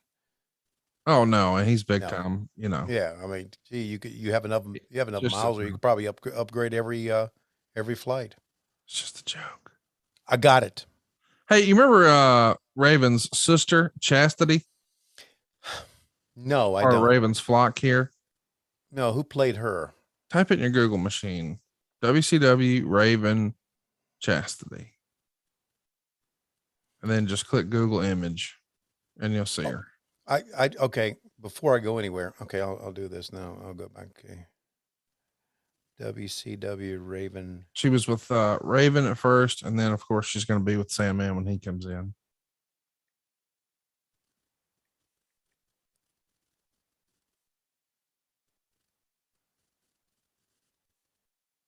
You don't remember this lady? No, I don't. You looking at her image now? Yeah. Well, it came out, and I remember when this came out. This is from the Observer. Quote, Raven's sister, Chastity, in WCW appeared in a porno called Live Bait, which is out on commercial tape wherever tapes like that are out. And in this movie, Live Bait, she and a friend decided to play a little skin flute. Oh. That's kind of a nice little footnote in history. I think at that point, she was the first person to appear in such film in the wrestling business besides your old Misty Blue from back in the day in Jim Crockett Promotions. We obviously didn't vet her. Nope. I think you guys found out once it was out, and then they were quick to release it. There was a East Coast producer named Jules Jordan, who went on to be a big time player in that industry. Mm-hmm. A lot of it was from these early, before they were famous type deals. Right. And this is one of those. There's the big. I don't know how famous Chastity really was. I guess the point I was trying to get at is, Mike Tenay had that tape. That's been well documented here on the program. I don't know that. What do you mean? I don't know that. Okay. You said that, Mike. I don't know that. Hey, I do want to talk about something that's kind of a downer, but no. Okay, no, just very simple. Okay. Okay. There was a guy at ringside, and I saw him put up the sign that said Bret Hart was the Blue Blazer. And it's odd that in 2 months' time, Owen would be dead. Yeah, that sucks, dude. Isn't that suck? Yeah. But he's very much alive during this era. And I don't know, that when I saw that sign flash up, I thought, that made me think of that. Chris Adams giving Booker T all he wants here. It's pretty good. Very competitive match. Good stuff. Yeah, Booker with the scissor kick that a lot of wins these matches a lot of times. He kicked out of that. And fans said, come on, hit it right here, right here. I want to be on TV. Well, you are on TV. And, of course, Chris says, fuck you. You're not calling my spots. Hey, what did you think of Ralphus? Ralphus? Remember Ralphus? I liked anything that Jericho did back then. This is the era where Dave would write, Ralphus has been dropped. They thought it had run its course. Mm. Of course, this company thought the same thing about Brian Pillman and Steve Austin as a tag team. Mm. So to be clear, Mm-hmm. Dave Meltzer was comparing Ralphus with Brian Pillman and Steve Austin. There you go. Not really. He was being funny and I'm trying to be too. Yes. Well, I liked Ralphus. I liked, again, all of that. Now Jericho is gone by then, right? So what use is, if Jericho's not around, what use do we have of Ralphus? Jericho's not gone. He's not gone. He's still with us. Yeah. I thought he left in 99. This is 99. I thought he left. Well, okay, this is March of 99. Maybe he left later I don't know. Why are you upset? I'm not. I feel great. I got so much sleep last night. His last match is in July. During the day. Just, Okay. you know. All right. You slept all day, and is it All because day. you were on drugs? Or are you on Well, drugs? well, it's not drugs in the illegal sense. It was Tylenol. You're doing drugs. A lot of Tylenol PMs and a lot of melatonins. Just slept all day. Why'd you do that though? Well, I've kind of made a mistake in my travel. Okay. And that after Dynamite, I take the first flight back home. That's an old school move, but I think right. it's a mistake. It's a mistake. It was cool back when I was in my 30s. I could bounce back, but buddy, it just completely. Get a normal night's sleep and then go home is my advice. Yeah, that's what I'm going to start doing in May. But it's completely thrown me off. I don't recover. I got some work I got to do on Thursday night for the company. I've got some, obviously we do our podcast on the weekend. I just don't kick out, man. Wow. Missile drop kick should be the finish. I mean, and it is. Yeah. But with an athlete that big, what a finish. Yeah, man. Booker was cool. Turn around, And he Booker. had Look great at the music. camera. Look at the camera. See, he's telling him to turn around. Good job, Rob. T just doesn't erase T. I think they didn't notice at the end when Adams was sucking Booker T. Still was at 99%. Thanks a lot, Larry. See you next week. Now, I'll be golfing. I'll be thinking about you. Yeah, David Duval. Yeah, man. David, don't forget to kiss my foot. Hey, I've got a promo to do here. Battle for the Beatles sweepstakes. I've got a promo to do here. I just didn't give a fuck this night, did I? Dude. Hey, see you later, Larry. Get out of here. You're just tired of everybody's bullshit. Oh. I've got a promo to do. Oh boy. Well, we were partners with EA Sports at that time. We were terrible partners for them. Why? Because we didn't deliver what we promised. As far You as wrestler, oversold it, under-delivered it? Under-delivered it, absolutely.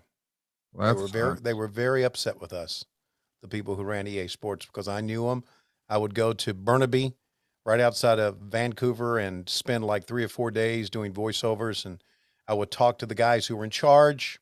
The only one name I remember was a guy named Gary Lamb, who was actually a great guy. He was a young man from that area, and he was good. But the guys that worked over him, I talked to them too, and they were very unhappy about how we Didn't hold up our end of the bargain. What that was, don't know. I got to tell you, it tickles me that you just casually mentioned.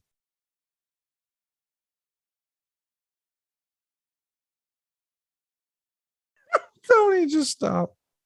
You're going to get yourself in trouble. Okay. You just got all over me. Oh, look at Cineburst, my man. God. Goes on and on at chew after chew. Experience the taste. Long live the flavor. Cineburst. Fight the burst. No one does it better than you, Tony. Perfection, Tony. Oh, okay. Both of you get lost. Fans also. That was so good. Both of you get lost. You doing that? Them just, oh, nobody does it like you did. They were having so much fun with you because you went into Johnny Announcer voice to talk about those amazing flavor crystals. So fun. And look at your man here.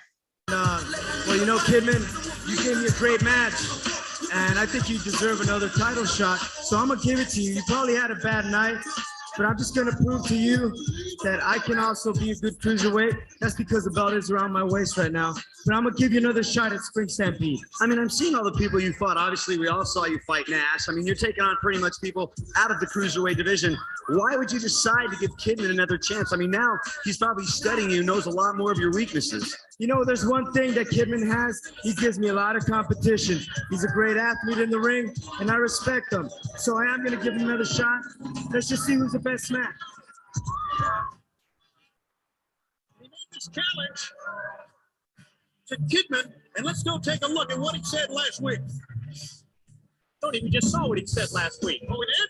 I didn't get a countdown. We saw it? All right, sorry, man. Well, that's what happened a week ago. And you understand. What the fuck, Tony? What the fuck? I see why everybody hated you now. Yeah, I'm hating me too. I just. I'll tell you this: after watching this show, Uh-huh. I don't mean any disrespect. Mm-hmm. I want to kill your daughter.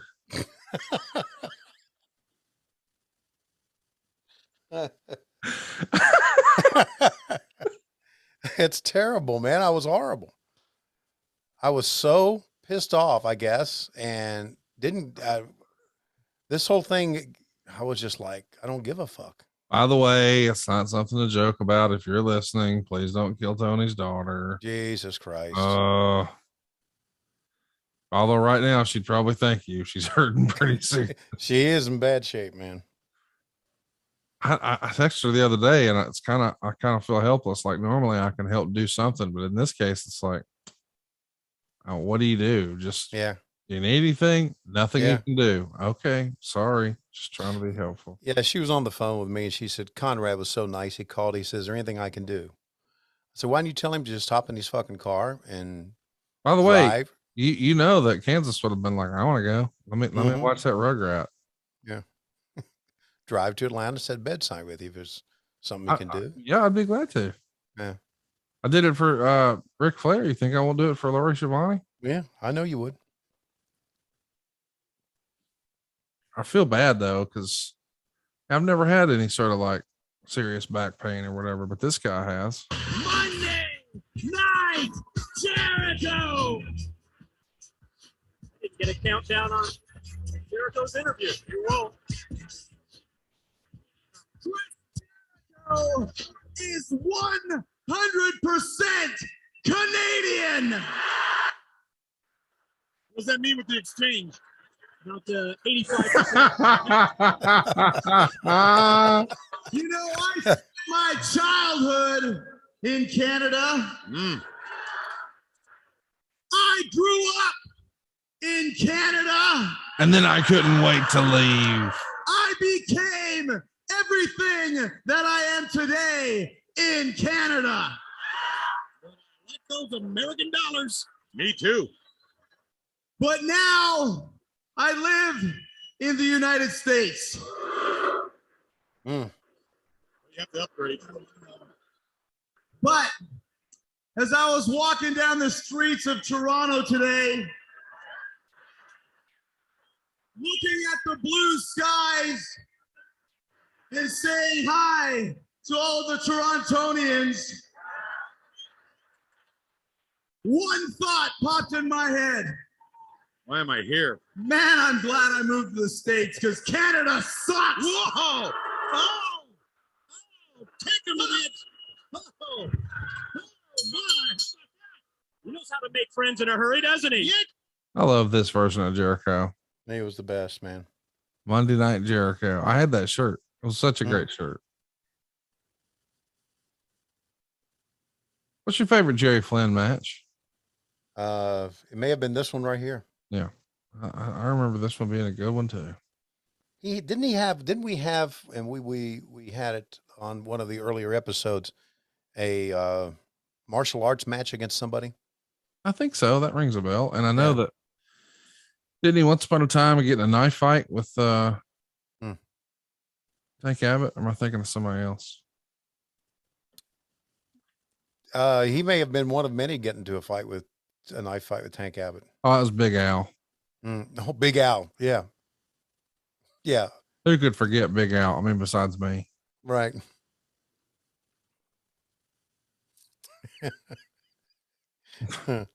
I remember the Big Al match. He was going to cut his throat, man, during the match. You're trying to cover it up and like, because you're like, guys, did nobody tell them they couldn't do that? You didn't say that, but we could just feel your pain. Yeah. I don't know what's allowed on TV, but I know that ain't. Even back then, when the world wasn't as politically correct as it is right now, even back then. You think you could get away with killing your daughter now? I know you couldn't back then. No, you couldn't. Yeah. It's probably illegal even still. Even still. I mean, is it legal to murder Tony Schiavone's daughter? You Googling that? Yep. It says it's not. Yeah. It's not legal. You're really going to feel bad if somebody takes her out.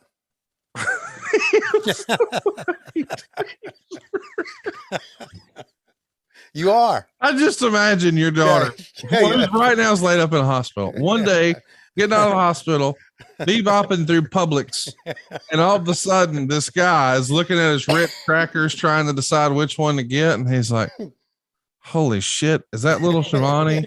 And he starts fucking winding up, and then she's got her cart, and she's got Noah chilling in the cart, and then from behind, wham! Lariat that bitch right in the back of the neck.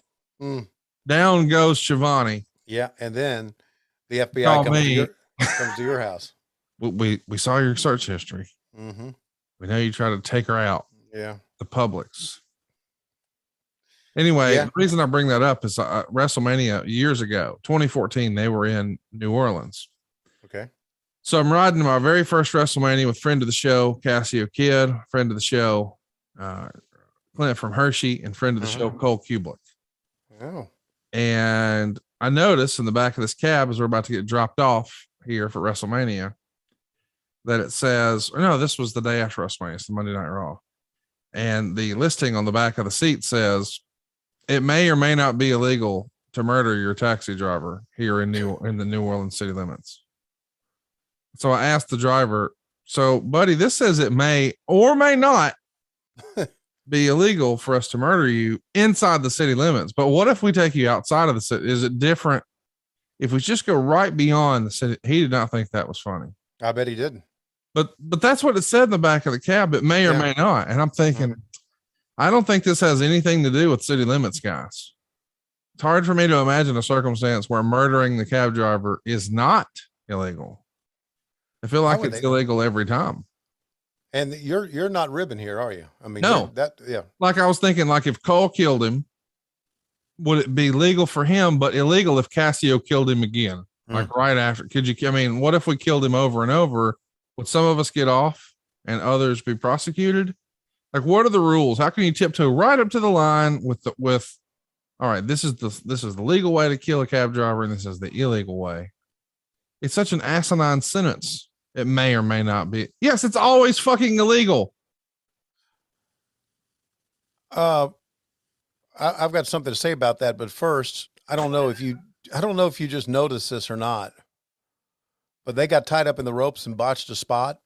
Yeah. And Jericho kicked Jerry Lynn right in the face when they went out.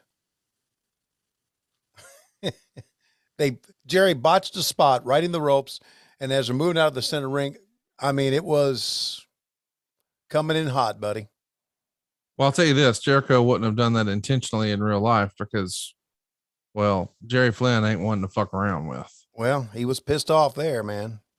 I don't think it was intentional. You think it was intentional? I don't know. I think it was pissed off. I think it was mistiming. Oh, there's look our, at Mean Gene our girl selling. Spice. That's Larry's girl, right? No, his was the other one.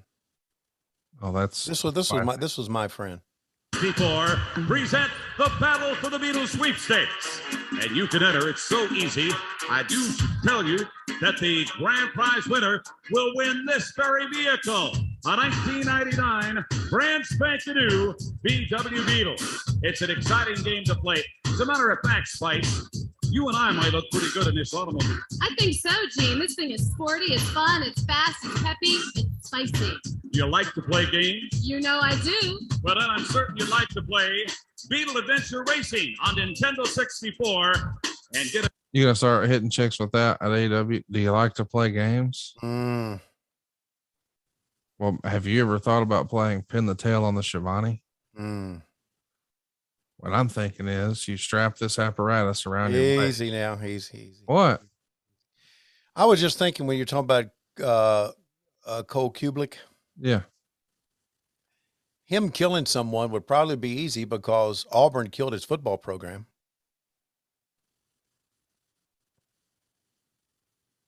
It's a right cross to him, right across the nose. He, you know, if you're not careful, I'm going to text him Laurie Schiavone's room number. I don't think it'll be a problem because I'm not so sure since he went to Auburn that he can read. Smother Jones, you know. Red ass Cole is a thing.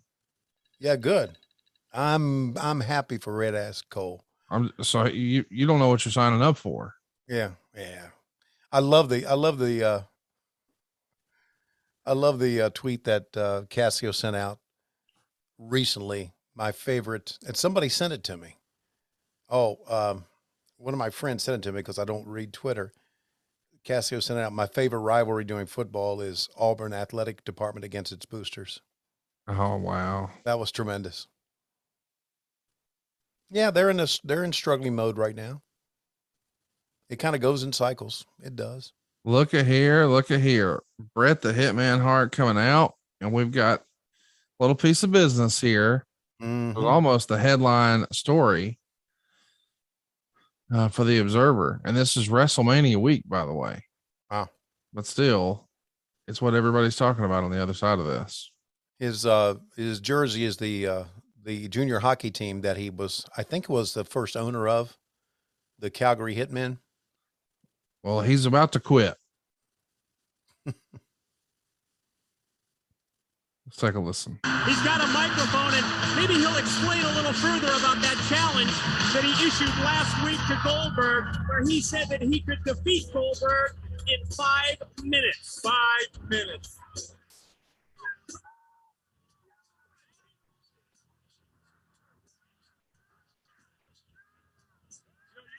He used to say Gene Kaninsky was Canada's greatest athlete. I think this man, Bret Hart, has far surpassed that. Taking nothing away from Gene. This man is great, like him or not. He's a remarkable athlete. There is no denying that. It is a predatory sport. And so was Gene Kaninsky. In fact, he owes me $12. Yeah, right. Canadian.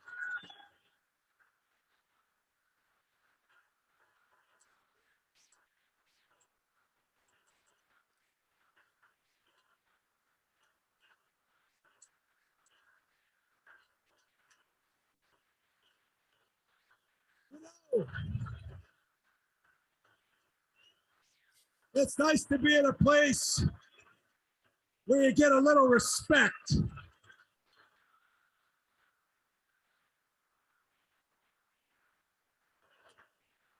It's nice to go to a place where you see some kids in the audience too.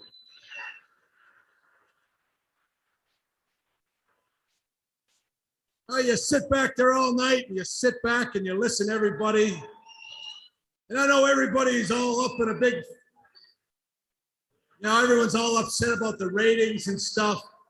So I'm not going to worry about very much tonight. I think I'm going to start off with a little bit of "Oh Canada."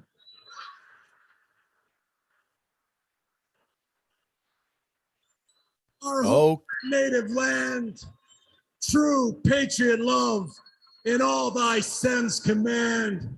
With glowing hearts we see thee rise in the true north, strong and free. From far and wide, O Canada, we stand on guard for thee. Bischoff, put that in your pipe and smoke it. I've been in the WCW for over a year. 5-time world champion. The best there is, the best there was, and the best that there ever will be. I love him. And I can't get a match with anybody. You got Ric Flair, the world champion, back there hiding under a table somewhere. You got Hollywood Hogan. I guess he's afraid of me.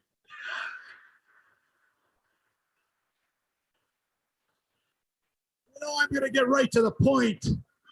I came to the WCW to earn a reputation, not to lose it. And I got one point I want to make. I want to prove that I can excellently execute any wrestler I want, anytime I want. They're behind him.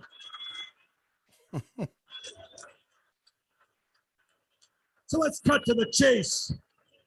The franchise player, William Goldberg. The man. The big chicken. He thinks because he's built like a tank that he can run over top of me. Well, I'm not going anywhere, Bill Goldberg, till you come out of that dressing room, biting your fingernails, trembling with fear, because he could take me on right here tonight in Toronto, Canada.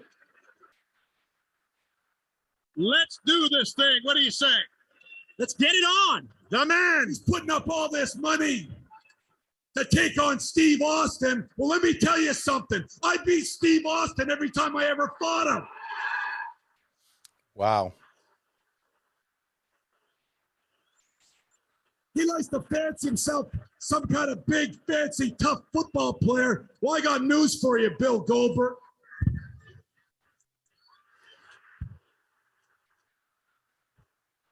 This is hockey country, Bill Goldberg.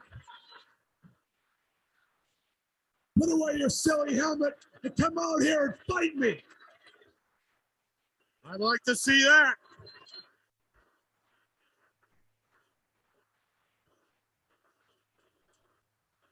It's a subtle little thing, but he's talking about football. Goldberg was a football player, and he says, put away your silly helmet. And here comes Goldberg. One of the most memorable scenes in Nitro history to me. Mm-hmm. Here he comes.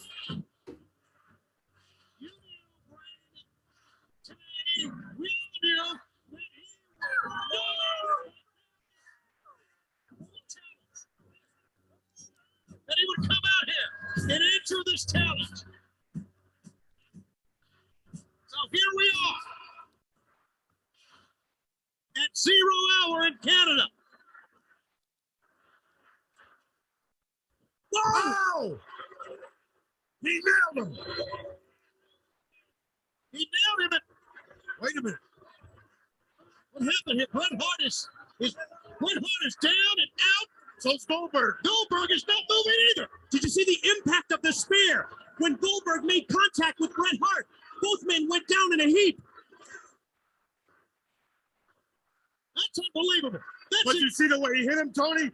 The force he used, it had to knock them both out. Well, what happened, I do believe that it'll show that when the spear, when he went down, that Goldberg's head may have rocked against the mat as well. Or maybe the force of the shoulder. Bret Hart, obviously the back of the head. We thought, hey, we're going to hook it up and have a great match. We never imagined something like this would happen. And now the fans are trying to encourage Bret Hart to start moving, and here he goes. Barely. Goldberg's not moving at all. Yeah, fear the spear. It's what we've always said, what you've said, Mike, and never more evident than what happened right there. In many ways, both men needed to fear the spear there. It wiped them both out. Bret Hart is the only one moving here.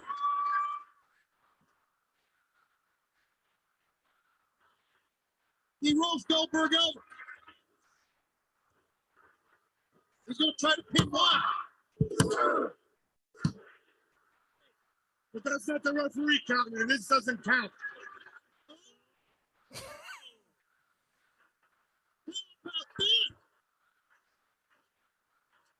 Solid iron, probably. That's probably the best defense for the spear that we've ever seen. What a great move. That's right, Paul, being prepared. Now go ahead and respect that. Hey, Bischoff. In the WCW, I quit. Fans cheered him quitting, Tony. How about that? And what a great reveal. What a great little angle. Him having the steel plate under the home team hockey jersey. He knocks himself out on the spear. Tremendous. And by the way, he's telling JJ Dillon, I told you I could beat him in 5 minutes.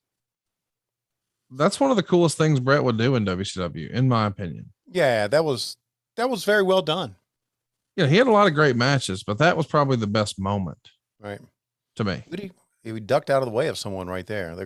Now we're going to replay it again. Boom. And the spear that took Bret Hart is taking everybody out, but it also took Goldberg out. We were wondering why. We couldn't understand. Bret Hart shows us exactly why.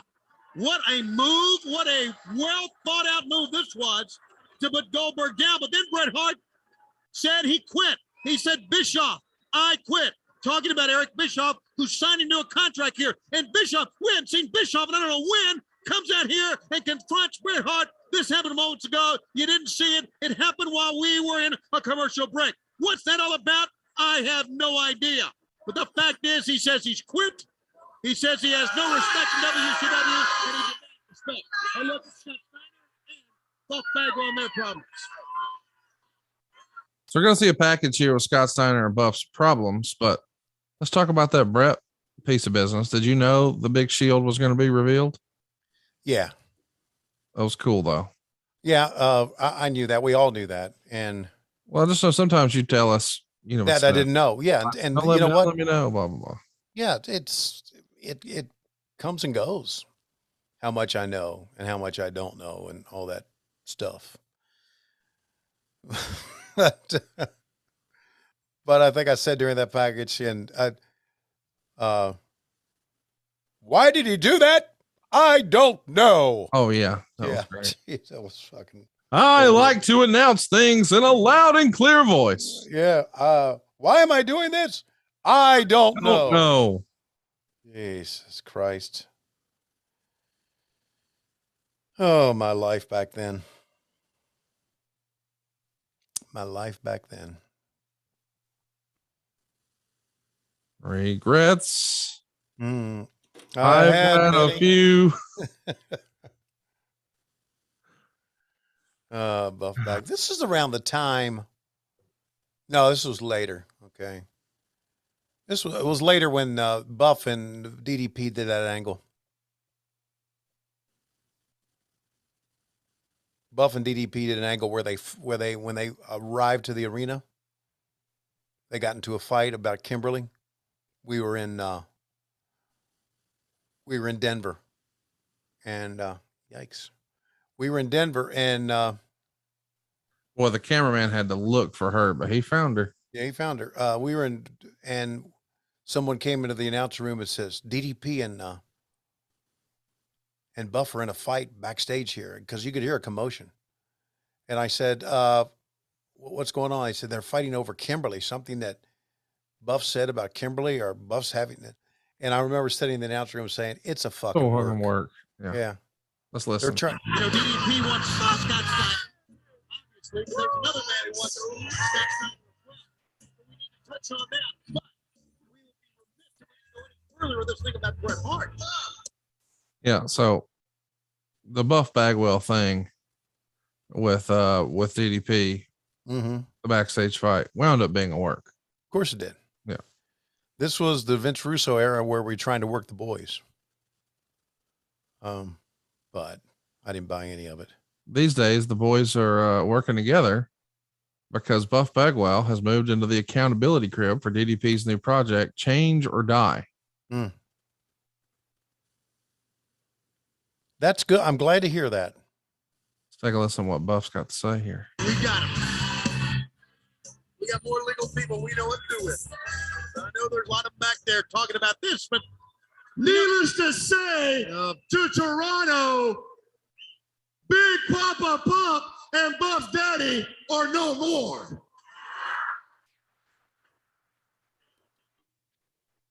So what I'm trying to say from now on, choose who you wish, but remember, I love you just as much as you love me. Because I'm Buff and I'm the stuff. Yikes. Yeah, guys, you have to give him credit. Think of the night we saw him laying in that ring. He couldn't move. His body didn't work. Nothing. Went to the hospital, went through all that rehab, everything. Look how he is now, the condition he's in. It's amazing. Absolutely amazing. Maybe And here comes the big wiggle himself, Mr. Norman Smiley. Talk about a different career path than Buff Bagwell. Oh, wow. Norman really, out after his years in wrestling, really became quite a trainer. Yep. I guess he still is. He's still in the trained about performance half center. your locker room, I'd guess. Yeah. That's good because Norman was a stand-up cool guy, man. Traveled the world. Yep.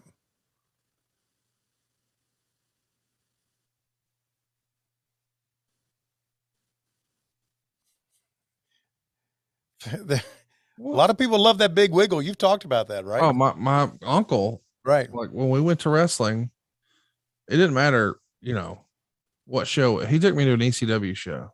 Right. And he's like, you know who would be good here? I'm like, who's that? And it's Norman Smiley. I'm like, what?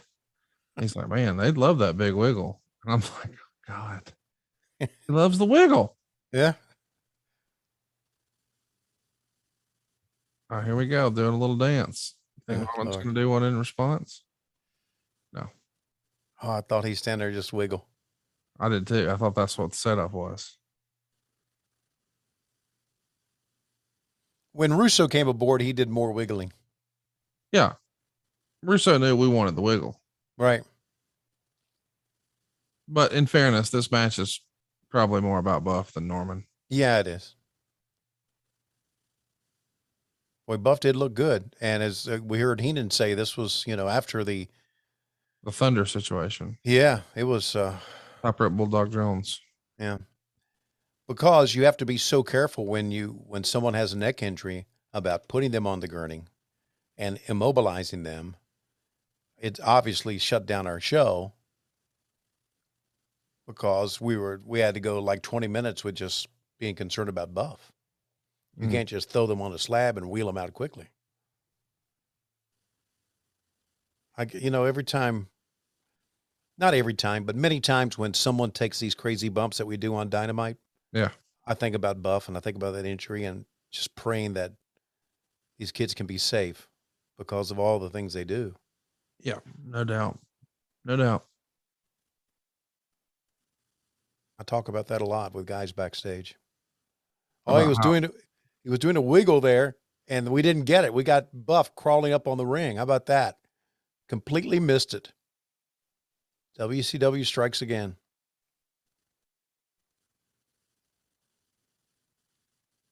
What was the more over move in wrestling, the wiggle or the diamond cutter? Well, the diamond cutter was. To me. Orange spine buster or the wiggle?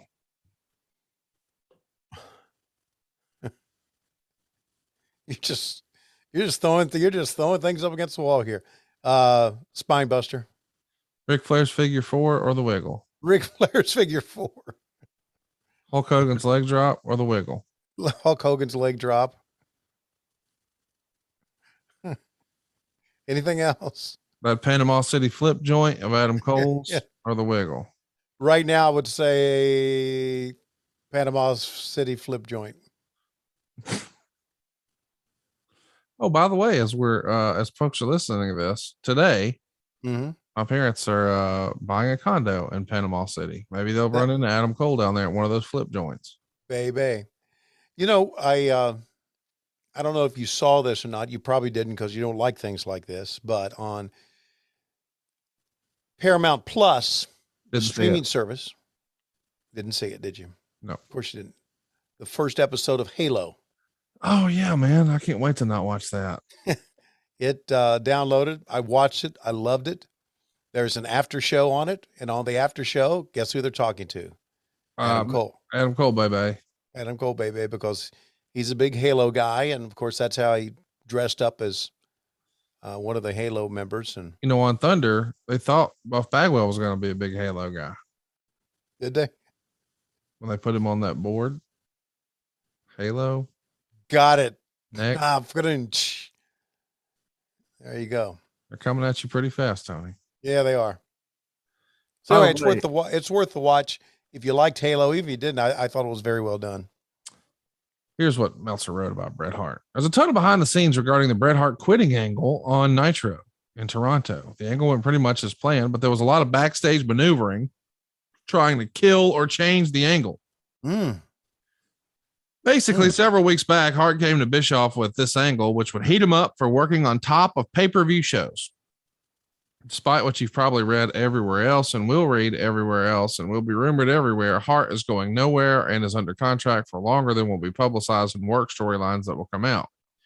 With the quitting angle, the idea that his contract is up soon and thus teasing his leaving, and you know where the speculation goes, that will be made part of the angle. Legitimately, as it appears, as I'll get into in a second, Kevin Nash was mad about the angle, or at least he was telling everyone who would listen that. Nash had already gone to Hart last week and wanted to use all the heat on the internet about him burying Hart, which he was doing, and turn it into an angle where he could become a heel booker, since that's the way he's being portrayed out anyway. And Hart fans were all over his website blaming him for Hart's lack of a push.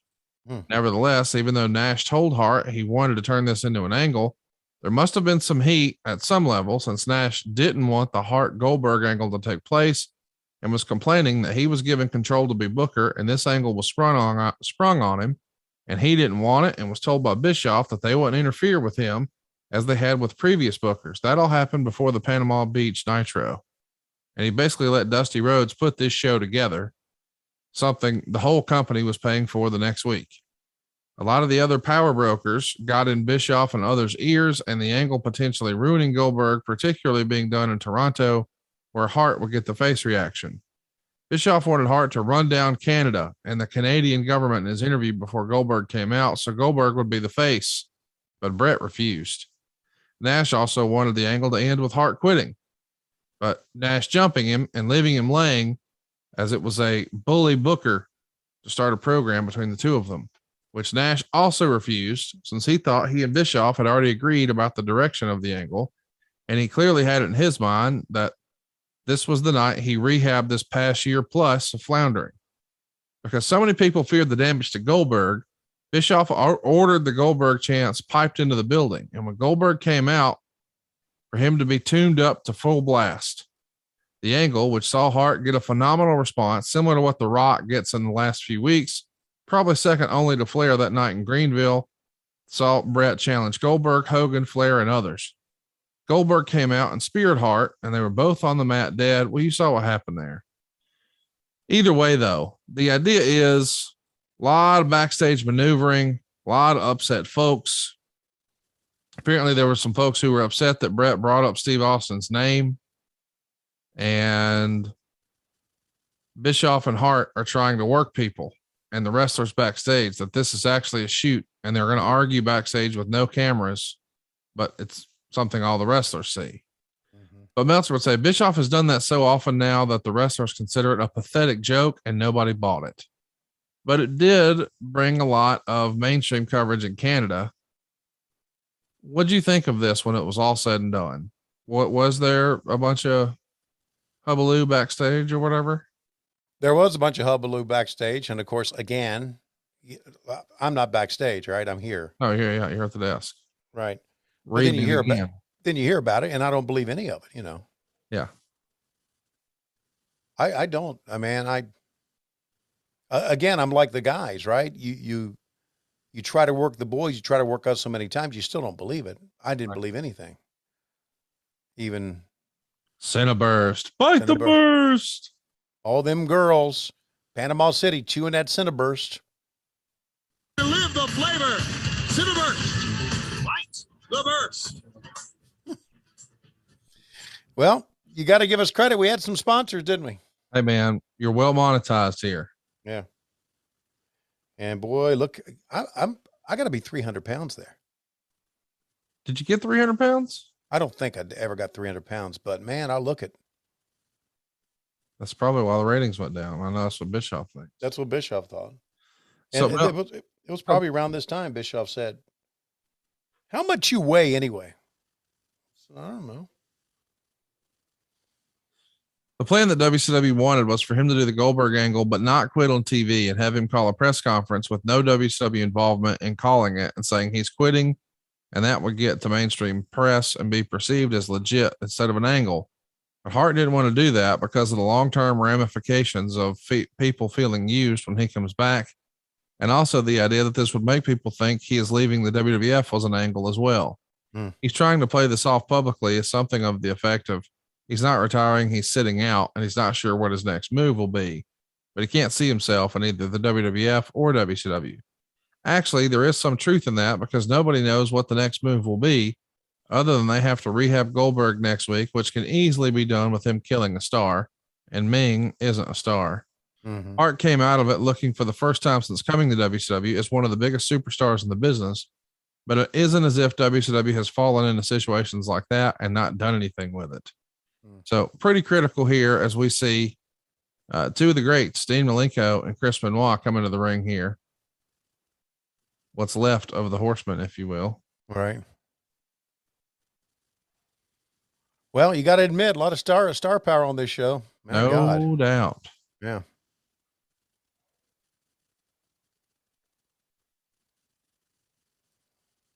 Oh, geez. Kidman and Rey Mysterio. Here we go. Yeah, very handsome Rey Mysterio without his mask.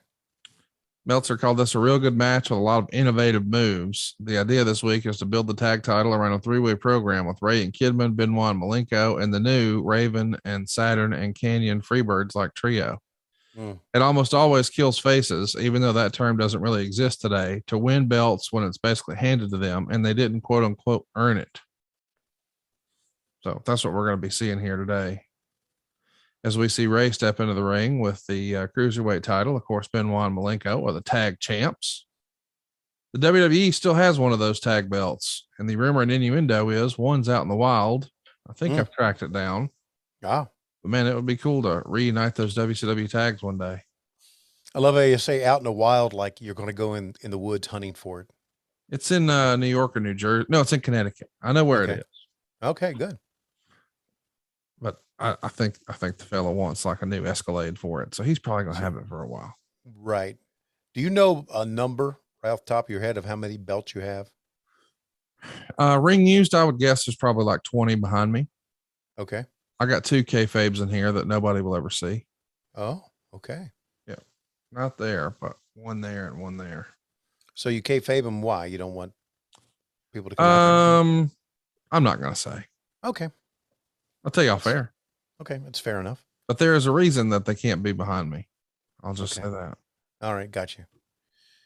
I really love Rey Mysterio.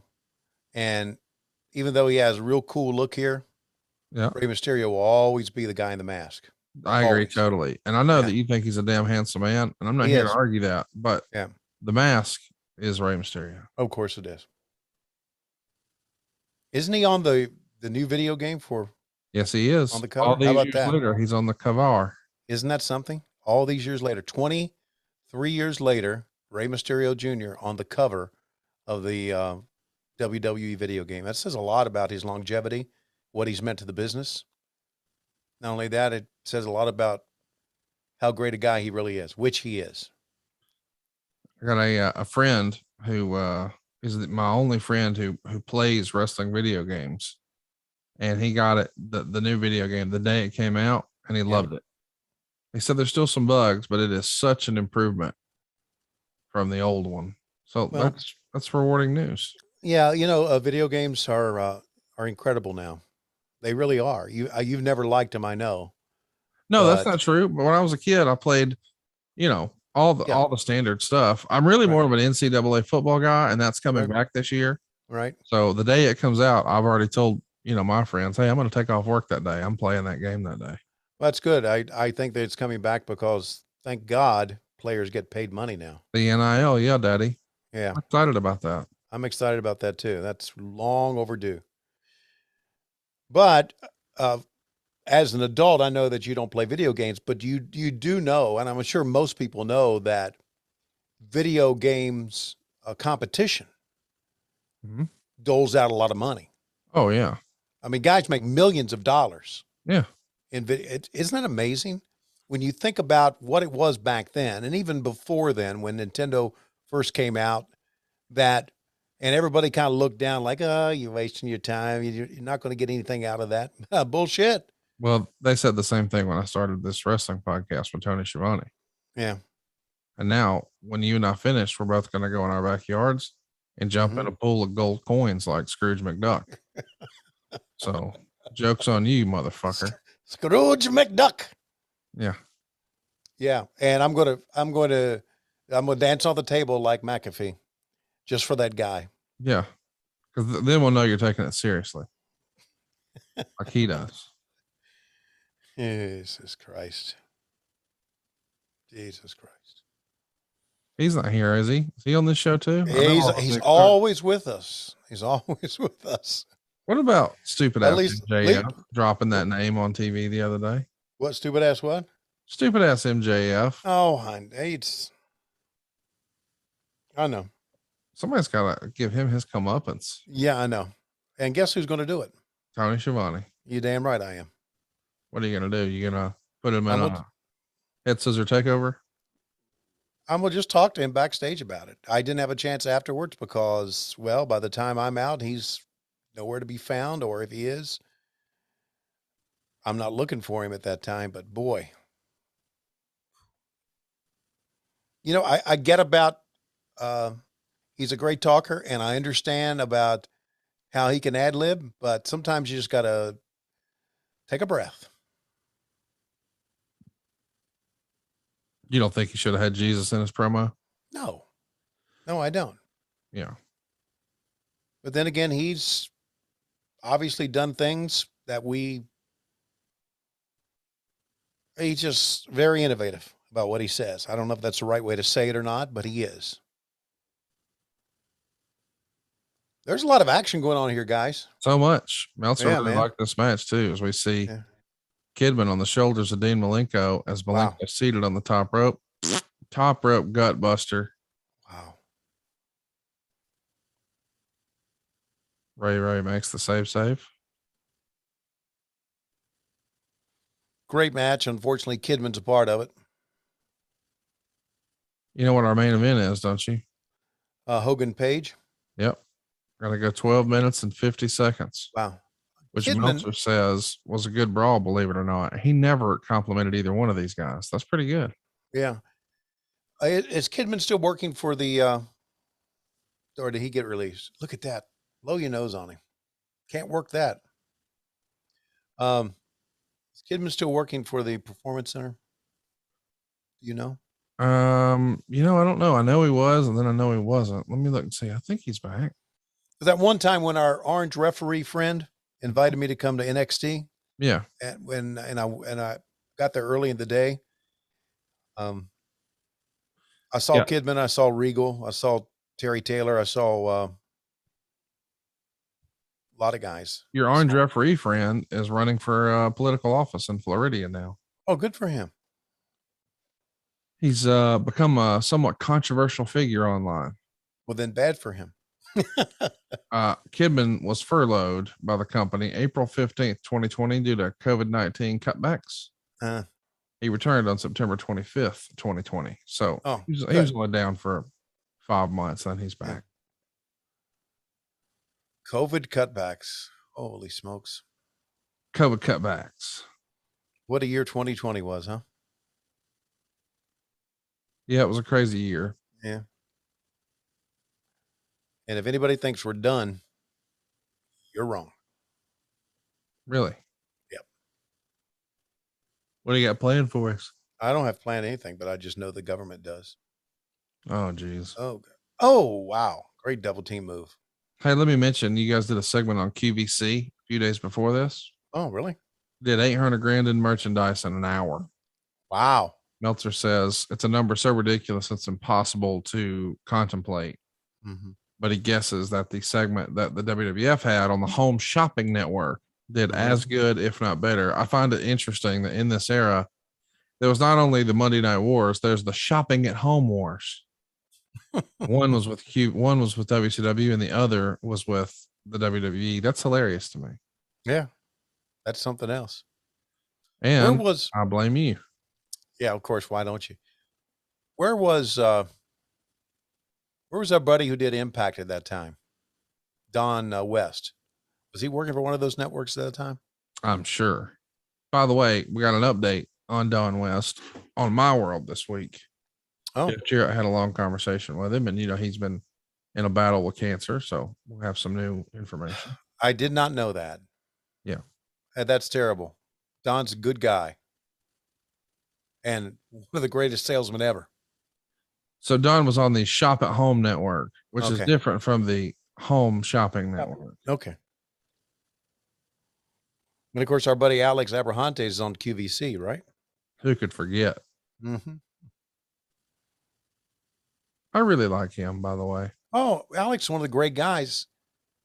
One of the great guys. Oh, how hell of a move that time. I consider him a very nice man. Yes, he had double elevation, and Kidman kicks them both. These kids. Cruiserweight stole the show, buddy, always. Now, Benoit wasn't considered a cruiserweight, but God. Ahead of their freaking time. And fans sitting on their hands. What the fuck, kids? What are you looking for? What the fuck, kids? He says. Yeah. What are they looking for? What do they want to see? Just Bret Hart come out again with a microphone? This is some great stuff going on here. Well, you don't got to get hot about it, Tony. Yeah, I am getting hot. Whoa, look at that. And look at what Saturn's wearing, Bubba. I think that's right out of a video game. Isn't that awesome? I think you should wear that on Nitro. Texas Cloverleaf. And what about me? DDT. Even flow DDT. Wow, very good. Hey, did you know what your daughter said the other day when I asked her if there was anything I could help with?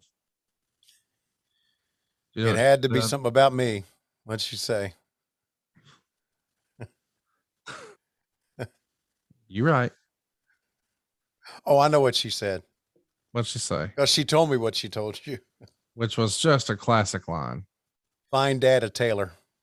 So let's run through this. This girl's laid up in the hospital in excruciating pain on social media asking for prayers. Yeah. I reach out and say, golly, I hate to see all this. Is there anything I can help with? And she says, find Dad a tailor. Yep. Yeah. Don't worry about me. Yeah. I really need your help with Dad. He's a fucking goof.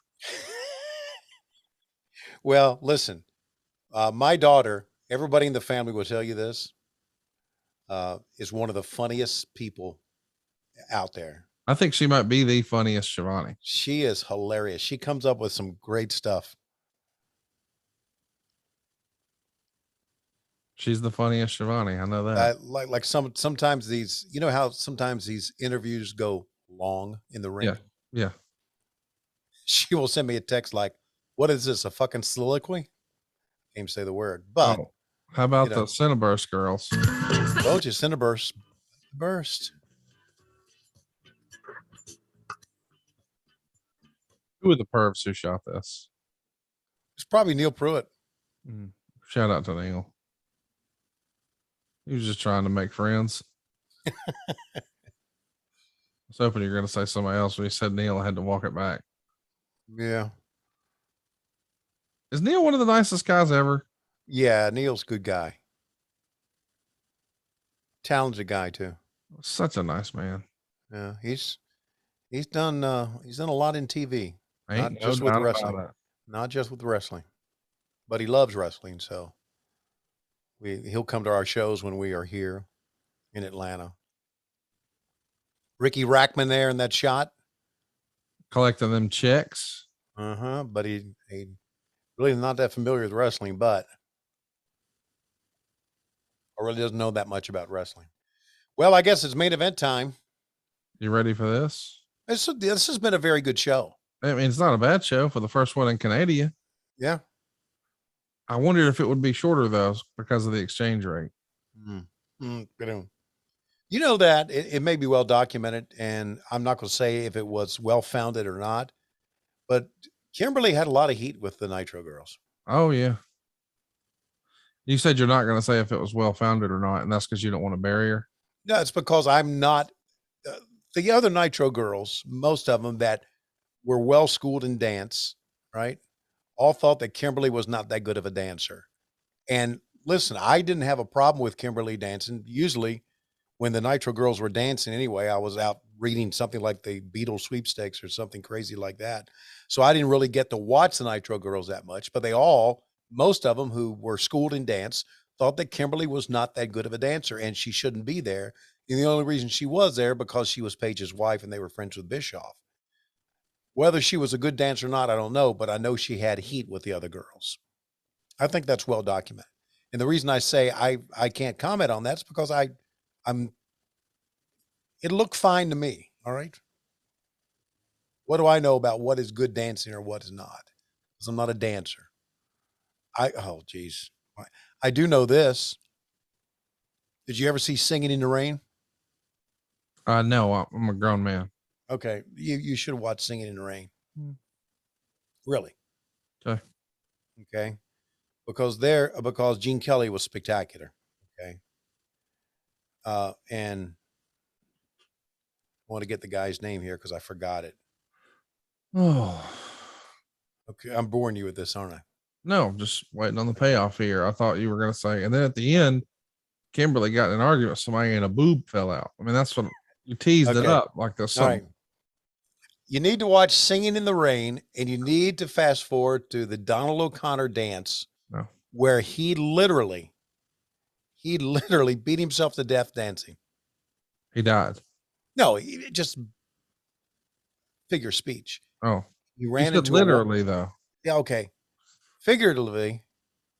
Okay. Beat himself to death. Got it. Ran into a wall, did all kinds of crazy stuff. It's one of the best dance routines ever filmed. If you like dance, that's your movie. If you like wrestling, right now, this is your match because they are on their feet in Canada. Oh, Canada. Dun, dun. Meltzer would say, finally, Hogan pinned Page in 1250. Both worked real hard, and this was a good brawl, believe it or not. Hogan was very aggressive, but these guys definitely have conflicting minds when it comes to how to work a match, as both wanted to look strong at the same time, which meant neither sold well for the other. They were supposed to tear up the announcer's booth, which they really didn't, and tear down the WCW Nitro set, which they did a little bit, since they're doing an all-new set next week. In the ring, Mickey J got bumped. Flair went to hit Hogan with a chair, but hit Page. The heel referee, Charles Robinson, ran in. Flair and Hogan went at it, with Hogan no-selling Flair spots. Hogan went to pin Page, but Robinson wouldn't count. Hogan punched Robinson, and finally, Jay counted the pin. But your boy, DDP, blames a lot of the demise of WCW on this set change and the new Nitro logo, or the new WCW logo that we're going to see next week, which you referred to as the exploding vagina. Yes. Yeah, I get that. So you think this was the demise of WCW? When they changed the logo, it was all downhill. Well, it was. Hey, we were going downhill anyway. I've mentioned that many times. I guess the set and the design just helped hasten the demise. Cause listen, this was damn good set. The block WCW, Oh, I love this set. This is the classic Nitro. This is the Monday Night War set to me. Yes, it is. Yes, it is. Coming out doing the bang. Oh, man, with the pyro, that's a cool look. That's a cool entrance. Let's see how the fans are reacting to him, though, because they loved Hogan earlier. As one of the sport's true superstars. Tonight, he is escorted by. We're talking about all these guys who had heat. Why did the fucking announcer not have heat? What, Michael Buffer? Yeah. He had some heat, backstage heat. Who did he have heat with? Who was heating on him? I think Bischoff got tired of him. How was he backstage? How was Michael Buffer backstage? Yeah. And Michael was fine. I liked Michael a lot. He was very, very Why did Bischoff have heat with him? Because Bischoff, I remember Bischoff saying, man, he just goes on and on and on with as a ring announcer. He's probably trying to give you your money's worth. Yeah. And I remember thinking, you're the boss. Tell him what you want, what you don't want. God, don't tell me. It's just, I don't know. I never got that. Well, this has been a decent show. Meltzer says Nitro didn't stink this week, but the ratings sure did. Going against a record-setting Raw one day after WrestleMania, the final score for this week's Destruction was a 17.2 rating for the Connecticut Duke NCAA basketball championship game, which is well above what Monday Night Football averaged in the fall. 6.51, setting an all-time record for Raw, which was a 9.6 share, and a 3.51 for Nitro, where Nitro had a 4.27 first hour, a 3.12 second hour, and a 3.17 third hour, which was a 5.2 share. It's almost a sure bet that had there not been such stiff network competition, that Raw would have done roughly a 7.0 rating and broken every mark in history. And when Nitro gets preempted, when the NBA goes to the playoffs, that 7.0 barrier will probably be broken. The gap in quality between the two shows was tighter than it had been in recent weeks, although the WWF still had the edge because of its writing, whereas WCW lives and dies by star power with no stories and cold match quality. But WCW is paying dearly for the sins of the past month, particularly the destruction of the unopposed hour, with one bad show after another. And this rating, as the first hour dying shows, was due more to the poor show last week in Panama City, causing even more people to have given up on the product. The destruction of the first hour, to the point where the announcers were now told to talk about Nitro starting at 9 p.m., to the point where the first hour is considered a pregame show, even though it's the hour that delivers the biggest audience, but it's still thrown away. And that was all finally evident this week. In the battle of the main events in the final quarter, the WWF with X-Pac versus Triple H drew a 6.47, while Hulk Hogan versus DDP drew a 2.85, which I guess shows not to be fooled by the size of the crowd pop that Hogan got, because he died out there. In the overrun, the final angle involving Austin, Rock, McMahon, Triple H, and Paul White drew a 6.7 rating, but the final climax of Hogan Page did a 3.12. And even that number is misleading because Nitro had about 90 seconds unopposed after Raw going off the air. So the realistic head-to-head and the overrun was probably about 2.7, and there go the WCW letters. To the right of the set, Hogan and Page finally knocked that one over. Now they're going back to the left. They're trying to get him down, but they just won't go. Hogan gives up and goes down the ramp. Fans really popped when the WCW letters went over. Oh, yeah. Big reaction.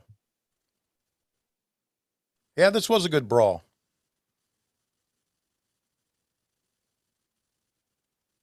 Fans patting him on the back. Yeah, I touched him. Yeah, baby, I touched him. I'm on the camera.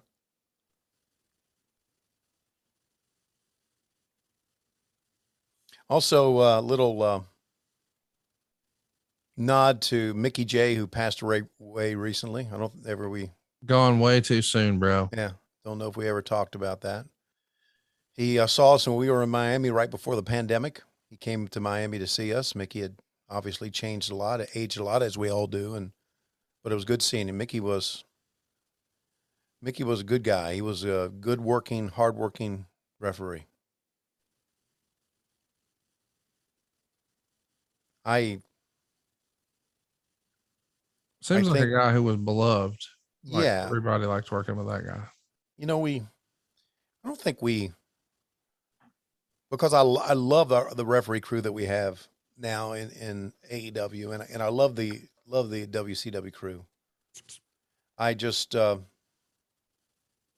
we don't give the referees, we don't give them their due enough.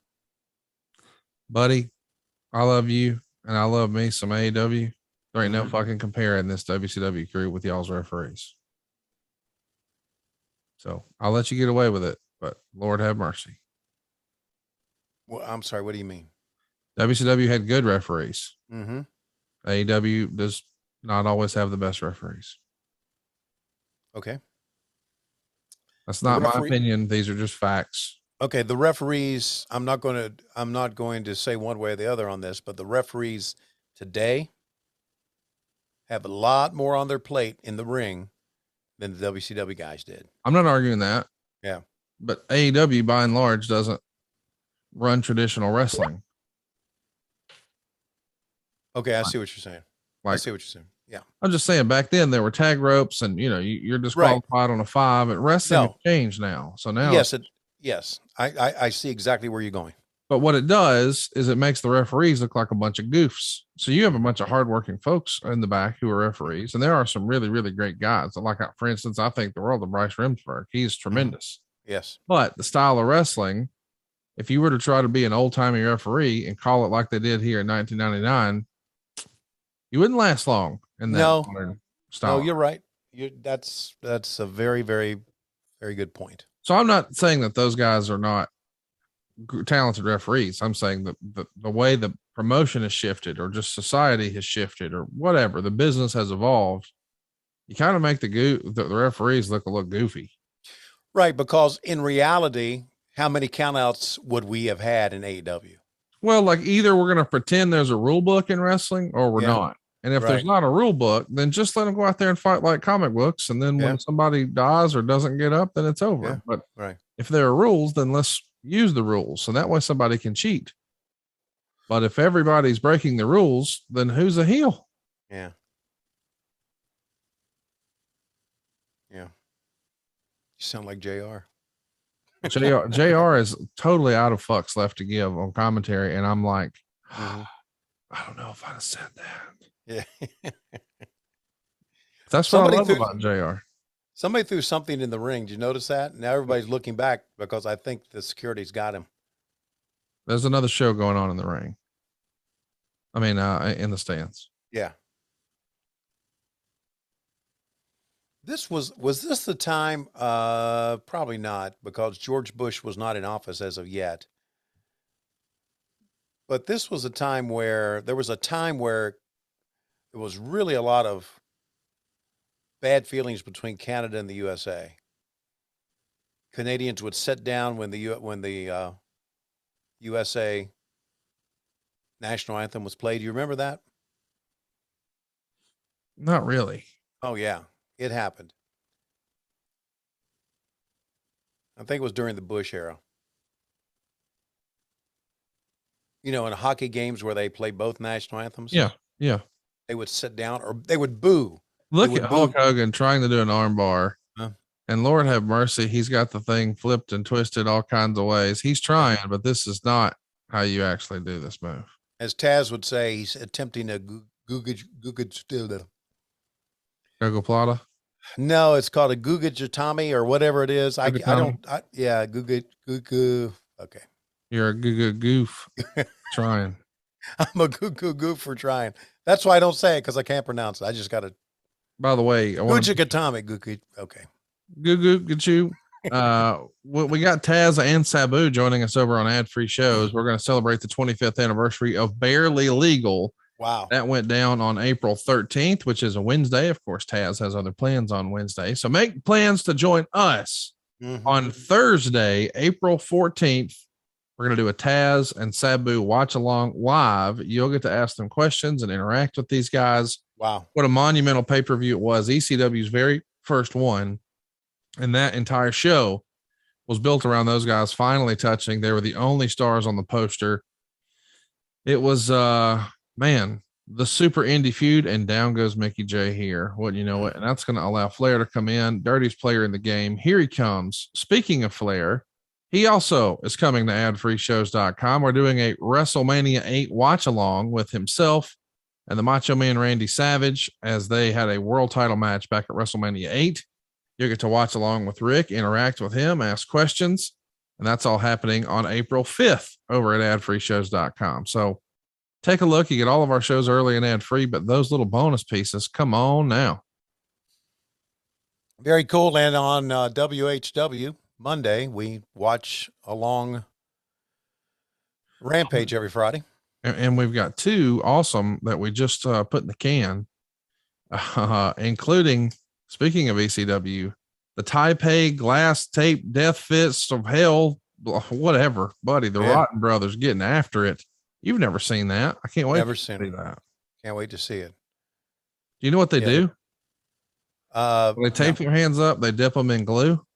Oh, and then they dip them in broken glass. Oh, good God. And then they beat the hell out of each other. Oh, look at fans going nuts here for Hulk Hogan, man. Yeah.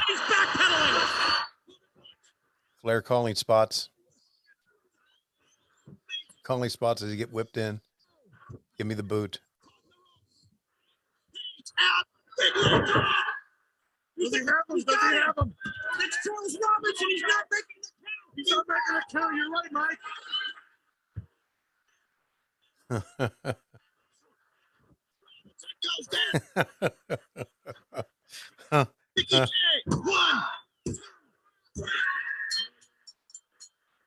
And that's it, boys and girls. That's all she wrote. What a fun Nitro, man.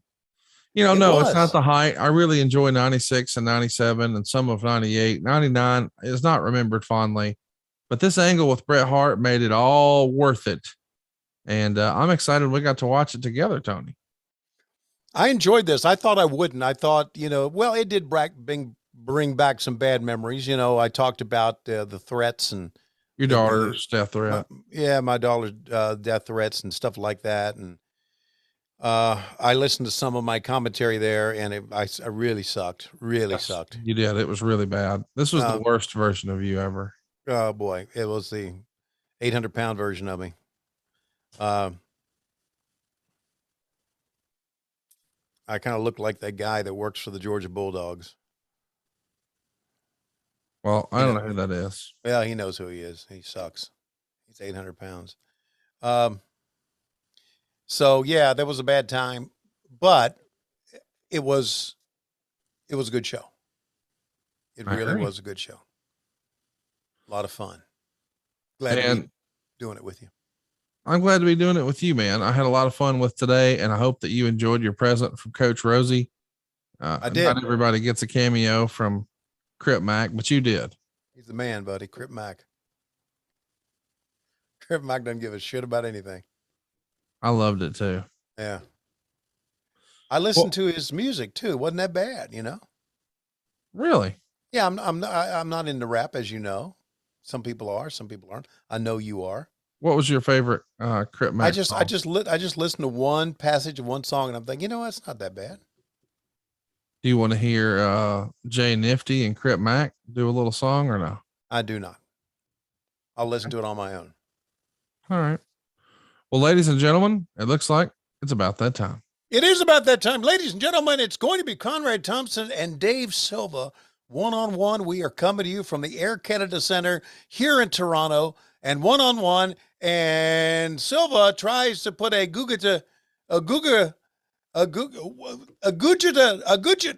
Taz, tell me what the name of that hold is.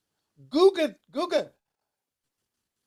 Fuck! We're desperately out of time. We'll see you next week on What Happened When. We come to you Wednesdays on Cumulus, but Monday we come to you ad-free and exclusively on Patreon, patreon.com/WHW Monday. And of course, adfreeshows.com.